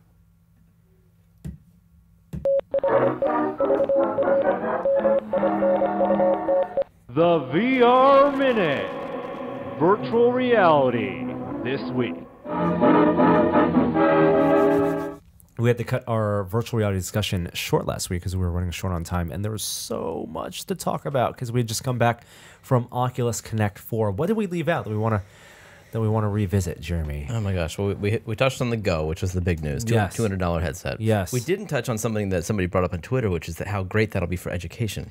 Yeah. I think that's a good point. And I think Oculus is talking about the internal debates about whether a 3 degree of freedom headset would be poisoning the well.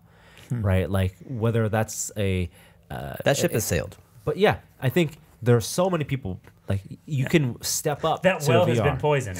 I mean, and guess what? It turned out to be more Kool-Aid than poisoned. Well, maybe. I don't know. I still run into when I have friends and family come over, and I've got my little Oculus set up downstairs, and I say, oh hey, do you want to go try this out? And they're like, oh, I've tried VR, and I'm like, Have you tried the track 6 degrees of freedom with controllers? Yeah, exactly. No, I don't know, but I the thing that I tried, and they're describing basically 360 video, and I'm like, I have Google Cardboard. I have Google Cardboard. That's it. And I so put my phone in that thing before. but that is the experience that I think most people have had, and so it is poisoning the well. I mean, because they go, oh yeah, that kind of made me a little sick, and wasn't that compelling. So was it the fact that it was a phone experience with maybe not the best audio, not the best frame rate, not the best content, all the above, or was it the fundamental three degrees of freedom versus an interaction? I think interaction is probably the biggest thing. I mean, yeah, right. I mean, you can get some interaction with if you've got a Gear VR with some sort of input device, but even still, it's such a different thing. I mean, even when going from Oculus with the Microsoft controller to touch controller, that was such a big leap. Yeah. So yeah, I think that well has been poisoned. I say that jokingly, but I don't think we can recover from that. It's just going to take a little bit more time. Well, but they're not investing in recovering from that. I mean, they are in making the Rift cheaper and developing things like the Santa Cruz prototype, but they're also talking about a mass market product at $200 that is in that same category, but 3 degrees of freedom. It's because their market, I think what they've learned is people aren't spending, $800 on a headset that has to then have a $1,000 to $2,000 computer behind it. That's really what it boils down to. I mean, and that's just cost. Yep. So and $200 all in is, even if what you're getting is not the best experience, it's still compared something. to what's out there.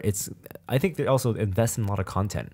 Yeah, and yeah, they're building up a library. I mean, they put huge. I mean, we've all seen they're huge amounts of investment in all of these content providers, and they are building their content for kind of the lowest common denominator. Yeah. Which is frustrating for those of us that have these kind of bigger rigs. It's like, oh, we're getting kind of just this trickle of of content. We want the frontier. We want the frontier more, and they're like mass market. And they're doing both. The thing that always surprises me is how much John Carmack is into things like 360 photos. Yeah, I don't get it. 360 video, as like, I don't enjoy watching 360 video. I mean, I if it's well designed, they're interesting. But like, it's not something that I think about doing when I go home. I don't want more. So that's kind of the benchmark for me. It's like, okay, if I spend 10 minutes on something and I take off my headset, in 10 minutes am I going to go, I want some more of that. And if it's 360 video or some of these other experiences that are just not well designed or make me a little bit sick, I'm like, no, I've had my fill. I'm all good. And I walk even away. If it's a well designed, a novel thing, like, okay, I've had, that's it. Yeah, but then there's the Echo Arena experience, or some of those like, you're like, oh my gosh, that viscerally, like, I need some more of that. I don't get that with those sorts of experiences, and that's the poison. That is it.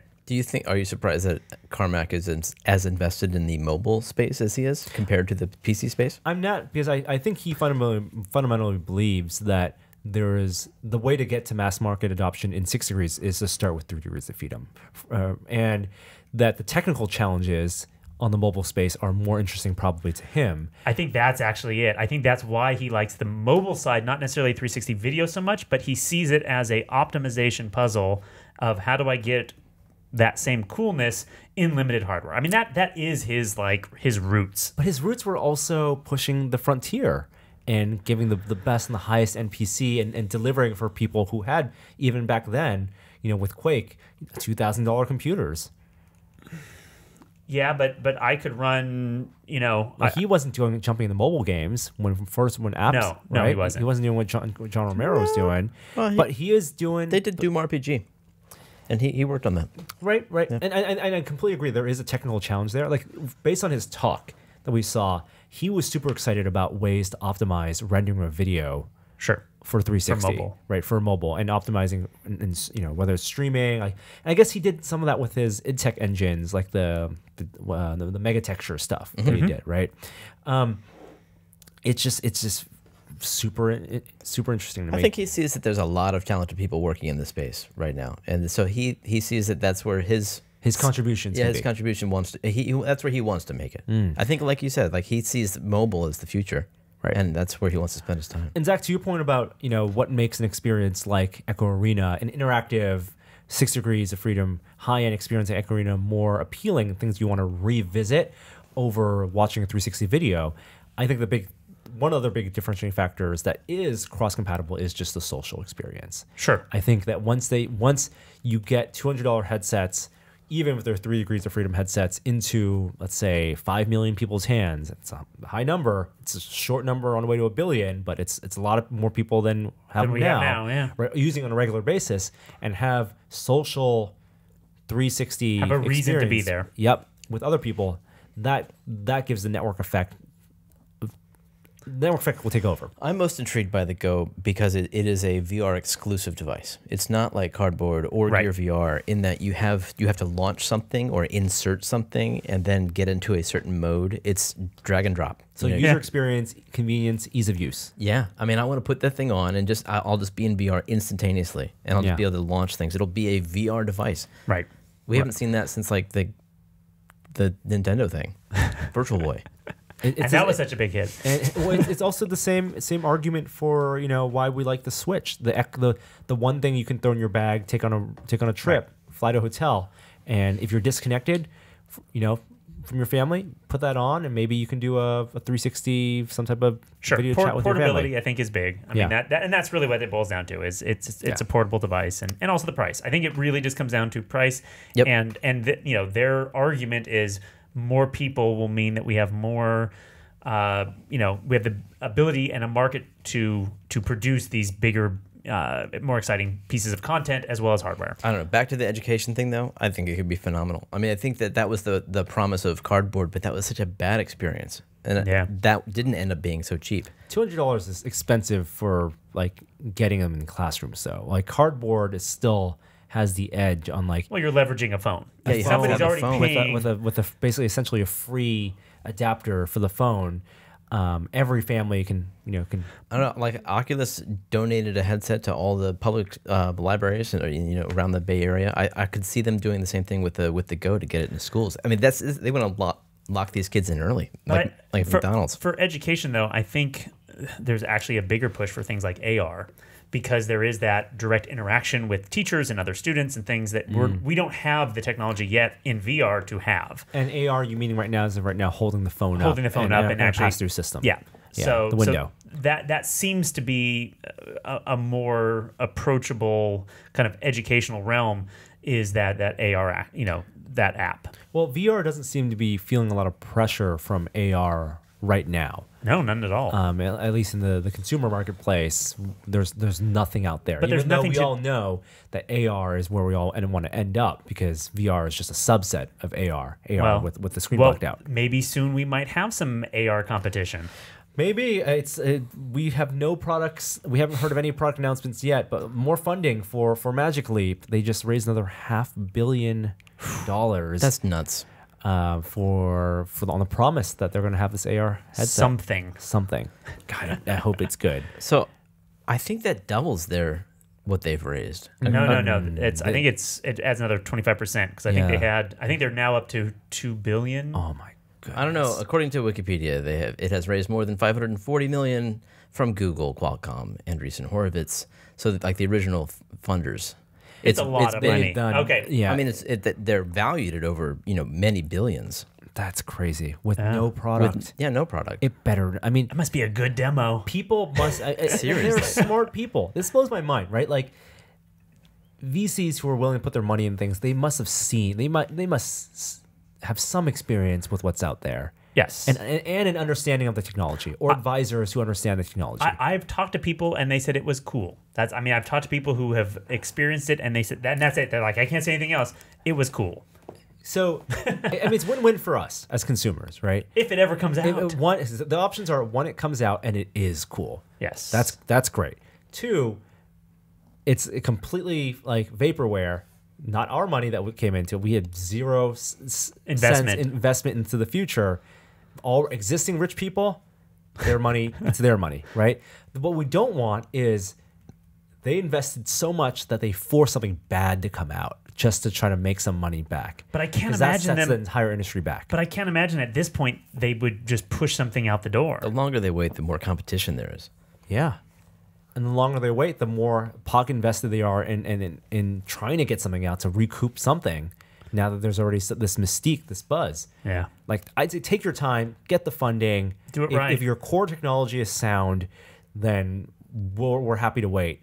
Because Apple wasn't ready to jump in the game. They're being smart in developing the software infrastructure and getting developers to work at the existing pass-through systems, so they can have an understanding of the user interaction models, and also maybe this stuff all gets imported to whatever system they make in the future. Well, and is there? It's funny. Like the only other real competitor that I could think of is HoloLens to this in a real AR, and it's like, yeah, they released a product, but I haven't heard any buzz about. Well, they intentionally said no HoloLens 2. They said Right. it's B2B, great for B2B.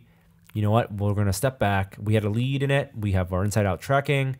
Let's not force something to the consumer that we think that isn't. I mean, and this is smart. I think this is really smart of them not to try to push something market just to be first. Right. Like, make something good, not something first. I mean, they were first. They were. They got a lot of buzz. Yeah. Yeah, no, it's just interesting that they pulled back, and I'm wondering what that means for something like Magic Leap, like the fact that maybe it isn't as compelling as I think it's a really hard problem, and everyone's realizing that how hard and how expensive a problem it is. They pulled back, but they also just launched 5 headsets. in VR. Yeah, but they call it HoloLens technology. Wow, I think they have their tracking technology in there for Inside Out, and that's it. Yeah. Which is good. It's great. I'm glad that the fruits of that they took research, the best part of it. Yep, the thing that worked the best, because we'd use Meta and their SLAM system, and HoloLens I thought was still It was better. rock solid. It was nice. Yeah, absolutely. Couple other bits in VR. Did we talk about TBcast for Oculus? So they announced when we were at OC4 that they are going to support the Rift. This is the wireless transmitter system accessory, $250. So that's a different SKU? I don't know. I really hope it's not. But if you're in the market where you already have 2 headsets, like they want to milk as much money from you as possible. Here's my big problem with add-ons, and unfortunately Oculus really didn't plan for this. The cables. The big heavy cable that goes from your head all the way back to your computer that's like 15 feet long. Mm-hmm. If I'm doing TPcast, where's that cable going to go? Is it going to bundle up on the back of my head? So like I have... Oh, I think they come with new cables. But I can't replace... It's hard... The Oculus ones are hard. The Oculus are that's what I'm saying. Oculus didn't plan for this accessory. And it is... You're going to be... Just the added weight of having to carry that whole cable around. I was actually playing with that the other day. I'm like, wait a minute. Wrap it on your waist. Yeah, right. It's going to be a fashion accessory. It's a belt. I'll Kickstarter a clip that will clip it. Ooh, there you go. A belt buckle. There you go. Right, Oculus, a big O belt buckle that you can work. Yeah. I like it. I mean, it's... Go ahead. It's products like this that mean the Rift 2 will not be wireless. If we can upgrade to wireless, it means that Rift 2 hopefully the Rift doesn't 2 have will to have a bundle it in. replaceable cable. That's all I'm asking for. I don't think that's the biggest deal. I mean, yeah, you might bundle it up, little lasso on your belt. Yeah. I mean, what are the pros and cons from a product design prototyping standpoint, Zach? You think of having... Is there any real pro to having it be a locked-in cable at the headset part? Just one less connector, but there's lots of ways around that. I mean, like we're good with connectors now. HDMI seems pretty good. I mean, you need to have some other, secondary locking system because again, that moves around a whole bunch. Because it's a single cable. It's a single cable on the Oculus side. But nice. Yeah. No, I mean, and there's lots of ways of doing that. You can do an overmolded multi-connector cable. You can do all kinds of different things. But yeah, I mean, I think the pros of being wireless far outweigh any hassle of having the cable I think the biggest thing is gonna be battery life. Like so many portable electronics, like that's gonna be the thing, and then just management and like, is it a removable battery? And do I have to pause for 6 hours while the thing charges? I mean, that's really what it boils down to, is that end user experience with it. Is that worth it? Yeah. And then speaking of ARKit again and Apple and AR, so there's this interview, I guess, was this with The Independent? Tim Cook talked about ARKit quite a bit. I didn't read this. No? Who shared this? Someone shared it. Not it. Kishore! God damn it, Kishore. Foiled again. Yeah. We're not going to talk about this time. Have you guys used ARKit on your phones? Just a couple demos. Yeah, I just downloaded a couple of them. When I got my 8, I'm like, ooh, let's try some, the IKEA app and a couple of the other things. Plus? Yeah. So no, not the Plus. I just have just the standard size. And it works well with the one camera. Yeah, it works really. I mean, I was really impressed with just like the measuring stuff and the way that it's doing that's actually doing tracking. There's a couple of demos where you can kind of turn on all the debug information, where it's actually showing you the points that it's tracking. I was just really fascinated with that and the fact they can do that with one camera as well as they do. I've only tried it on my 6S, and I've tried it in confined spaces that don't work as well. It likes a bigger room, I find. So I'd be curious to see your phone and see how it compares. We can fire it up. I mean, in the interview, basically he says AR is like what multi-touch was for interaction. Like AR is going to change the way we interact. It's in the next paradigm for human-computer interaction. If we get a good interface for it. I mean, right now, holding this phone up isn't a good interface. That's such a touch sell, right? For them, right? It's compelling. Like you talk about all the great things and all the magic that is in terms of like the spatial recognition, the SLAM stuff, but the fact is, right now we're still holding flat things up. That's not what Tim's talking about. Tim's talking about something they haven't announced yet. Are you sure about that? Because he's selling the product today. He's selling developers are making it's working in AR kit today. He doesn't care. He's just saying, don't worry about it. AR is going to be great. Just wait. That's so trust in the Tim. Wow, he knows their R&D. He knows how much money they have to spend on it. Yeah, they have all the money. They do have all the money. Any last bits in the VR minute? Well, you got to give it up for Space Pirate Trainer. Been around for a while now. Finally hit 1.0. Version 1.0. You've got a lot of new enemies in there. If you haven't gone in and played for a while, it's worth visiting. There's a mothership that shows up around level 15. Quite difficult. Some brand new baddies, some new power-ups. And it's a solid game. You know, it never became like something bigger than standing on a platform and shooting stuff, but I still say it's a good intro game. It's the Galaga of VR. Do you think it ever got too complicated in terms of how many weapons? Because it's a good intro game, but like it seems like all the advancements they made were to cater to people who got good. Yeah, who'd gotten really good at Space Pirate Trainer, and people got really good. It's you get as far as you can. Yeah. I don't know if it got too. It certainly is a hard game eventually, but anybody can play it for a few levels. Right. It's the Pac-Man. Yeah. Right. Galaga. Or Galaga. Sorry. Testing this week.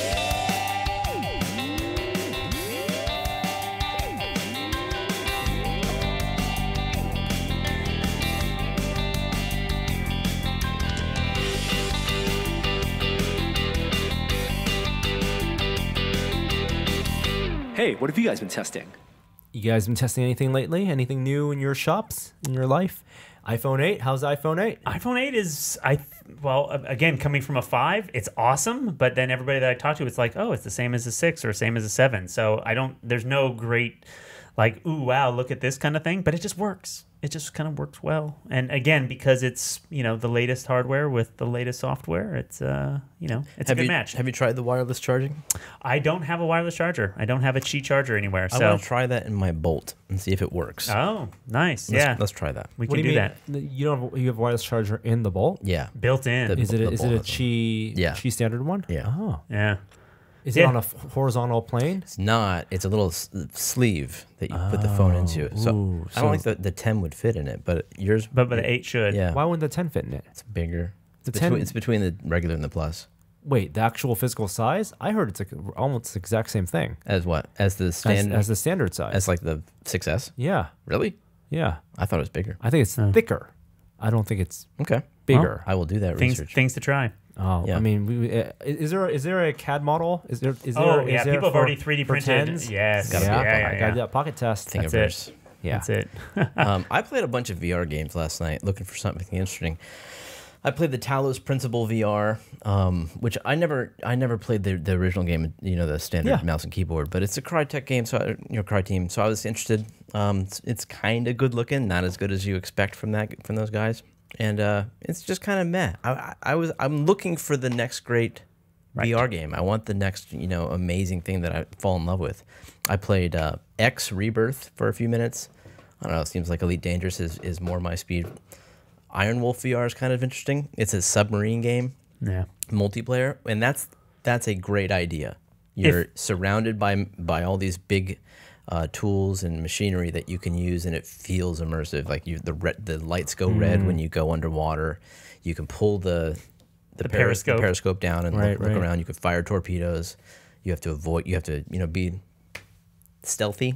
It's fun. It's fun. I haven't played that with somebody yet because, of course, there's nobody in the multiplayer servers. Right. But play with you guys sometime if you want. Yeah, absolutely. I always see your head pop up in my VR, but you're never on at the same time I am. That's weird. I know. Yeah. Well, coordinate. with the future Oculus Home, you can leave a Post-it note in your VR space. Sorry, I missed you. Yep. How about 6 p.m. tomorrow? Of course, I've been laser cutting away on the Glowforge. Glowforge, the Pro model, is doing a lot of long etches and long engraves. They just released some new software updates on their front end. So yeah, turns out you do have to reboot the printer, or at least put it online. So you won't see these updates if you just go to the app, unless Right. your printer has been turned off and on. Your Glowforge is been turned on since it was released. Oh, very good. So most of them, if you have a Glowforge, and they are shipping them now, at least the early backers, I think they improve their raster settings. So if you upload a bitmap, now you have a difference. I guess they're getting rid of like the previously the settings, the presets were like light raster, light engrave, or dark engrave. Now it's like it's more context sensitive. Are you rastering? Is it a photo? You're etching a photo. Is your bitmap a photo, or is your bitmap a line piece drawing of line drawing or graphic art? And then their settings are catered to that. So I did some testing between photos and line drawings, and then doing some vector etch. I love vector etching. Now, you've used other laser cutters before. Yes. And Yeah. I'm curious, so it seems to be this, what I've heard, I haven't used the Glowforge, but there seems to be this kind of obfuscation of kind of control. And is there a way to get in and be like, I want to do it at 25% Yes. speed and 25, so you still can go Absolutely. in and muck with it. Yeah. So their presets. Anytime you go to one of their presets, you can then go say manual control, and it'll show you the corresponding manual settings okay, for cool. that presets. Cool, which you cool. they encourage you actually write that down. I encourage you to write that down because their presets may change. Like they may get rid of their 6 months ago photo setting, which you might have really liked, Right. Because they want to make things transparent and just work. So you want to write those settings down, and it's more than just like for laser cutters. From what I understand, like you have speed and power. Those are two primary settings. Well, you also have pulses per inch. I don't know if you have that control as well. You have they have a DPI setting. Okay. Right? So those for a raster, it's going to be those. I don't think that's what that is. And then there's also the density of how far it moves in the Y direction for each X pass. So maybe that's what I'm more thinking about. There That's is not the DPI. pulses per inch. Their DPI is the equivalent to line okay. thickness, vertical line Y movement. Right. Isn't there a difference between the two laser technologies where one uses pulses and the other doesn't? Why would I Yes. So tube lasers are the glass tube continuous. lasers. Glass tube lasers Yeah. are continuous, and metal lasers are pulses. Right. And so maybe the metal lasers, you have a little bit more control over that. have the pulses. That's So right. if- I haven't used the tube laser in a laser cutter, but they've all been Synrad, aluminum tube lasers or metal lasers. Metal lasers, yeah. So, so you get like a DPI setting if you want, and which works really well if you want like the gradient engraves, right? If you want to upload a depth map essentially and have it do really deep cuts. You can do some fancy stuff with that. And then there's also the way they process your raster, because there's the two settings. It can be dots or a pattern. They call it. So this is a way they because your image, like if you upload a 10 megapixel image, it's not going to look like 10 megapixels. Like, Right. they need to do some processing on how you turn a pixel into a series of dots. Right. Essentially. There used to be a program, I'm sure it's still out there, called the Rasterbator, that would take a bitmap image and then convert it into different kind of pre-processed or post-processed forms. I Right. wonder if it's similar to that. Yeah, it's going to optimize it for what the laser is going to do. And so there's some things that are going to work better for the DOTS system, and that all is given to you. You can like switch between those options. Sounds like a work in progress. It totally is. Like there are things that I just really want. I know it's in their pipeline. Like I want the ability to pause a laser cut, pause a job, right? If you're doing like a 2-hour job and like I need to step away to answer the door, like you're technically, I don't want to leave the room. Like I want just to pause it for half an hour, and it's I guess it's coming, but I think it may have to do. And again, the Glowforge people, please correct me if we're wrong, but because of their cloud software, right? Because a lot of that stuff is set. So the you instructions. need Amazon Key so that when your door rings, they can come in while you're laser cutting. While it's laser cutting. I just want to save manual settings. That shouldn't be too much to ask. Yeah, you can't make your own custom settings yet. Lots of asks, but hey, it's a version 1 product, and again, these are all software things. So that's the cool thing about software. That's the thing. This can all change. Like, some basic design. Like I was telling Jeremy, you can import a really great raster raster image, drag and drop a photo. It's gonna etch that photo in. It's gonna engrave that photo, but I want to cut it out of my piece, well, you can't just draw a box or draw a circle. I want like very basic primitives for cut lines. Like, let me draw a box and say, if you have a great web interface, let me draw a box and say, cut that out. Right. But then they're also basically making a CAD or a 2D drawing package on top of that. And so that you can see why there's a lot of work to it. That's a lot of engineering. That's totally a lot of work. I'm not asking for Tinkercad, just asking for a square and an ellipse. There you go. Right. And letting me stretch cut lines by 2 dimensions or something. But the fact is, you have a laser cutter at home. I have one next to my computer. It's still amazing. The fact that I have a 4K monitor with a laser cutter and a VR headset. We live in Star Trek. And a 3D printer all in one room. They can all be working at the same time. That's mind-blowing. It is. Yeah. It is. Very cool. So we'll be doing more testing with that. Lots of people have great ideas. Like, I think the trick that I'm finding is try to make try to get out of your system the standard laser cut things. Right? Like I'm getting all getting all the line art, get all the etching, engraving photos, and start thinking of what does it mean to do mixed media? What does it mean to use a laser cutter to cut felt or to cut foam, or to combine it, or fabric, or different materials, and combine it with what you can do with the 3D printer, right? If you design in your models like recesses to do inlays for laser cut pieces, how do you start building when you start combining it's powerful materials? Stuff. I mean, there's again, you kind of get any tool. I mean, I collect tools, and it's each one of those gives me more capabilities, and it's inspiring. I look at all of these things as like, okay, now that I have one more bit of technology, I can do even more stuff, and like you said, layering I think is really the key. Your wife Danica is a crafty maker. Has she shown an interest in the laser we're gonna do cutter? some felt this weekend. That's cool. I recommend micro suede. Micro suede. Yeah, so it's a synthetic suede-like material, but it has a really nice edge, and it also etches really cool. So you can etch the micro suede. It gives you good contrast. And then for being a fabric, it works really nicely. And you can buy it online. You can.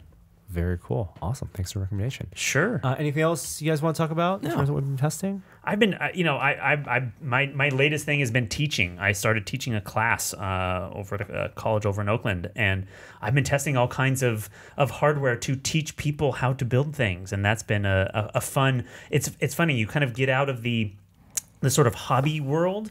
When you're doing things professionally, and then every once in a while you kind of peek over the fence and you go, hey, what's the latest in Arduino, and what's the latest in sort of all these little project boards and what's out there, and it's amazing. I mean, just in a year or two of not paying as close attention as I should, there's all kinds of cool wearable devices and little boards that support all the latest chips. When there's a new MP3 decoder or some new light sensor or some new, like there's always this kind of new crop of hardware that comes out. So going through SparkFun and Adafruit's website and just kind of seeing what's out there has been a lot of fun, and I now have an excuse to sort of browse and say, oh, I should try these out. So lots of little bits of hardware, been lots of fun. Something I couldn't find from either of those guys was a galvanic skin response measuring system. Yeah. But I found one at Seed. Oh, Seed is great. In China. Yeah. So I bought a couple of those, and super cheap, like $30. Are you going to hook them up to your kids to find out if they're telling lies? Yes. Exactly. Excellent. You can grill them. Oh, great. Okay. Well, thank you so much, Zach, for coming by. Thanks for having me. Where can people find you online? BuildCoolStuff.com. I don't do a lot on the social medias much. I do have a Twitter account, which I think is Build Stuff Zach. Build Cool Stuff Zach. I don't know. I don't even remember what it is. If you need to get a hold of me, BuildCoolStuff.com. There's lots of links on there to email. All right. Thank you again. We got to have you back, and we'll get that full origin story. I mean, people, they love having you on, and awesome. We love having you on. I love being here. And we love hearing about things you make. And if you're in town in San Francisco this Saturday, please come by and check us out. We're at the Castro Theater at 7 p.m. Tickets are as low as $15 if you want to watch us do some stuff on stage. Adam has a really great talk that he's going to give. Good presentation. So hope to see you there. Tickets are at tested2017.eventbrite.com. And until then, we have an outro from Ben L. All right, here we go. Hi there, I didn't see you. Tested.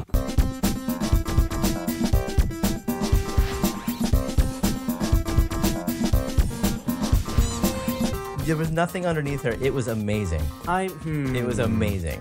Were you on drugs?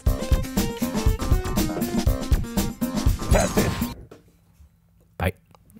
Build stuff, Zach. There you go. That's my Twitter.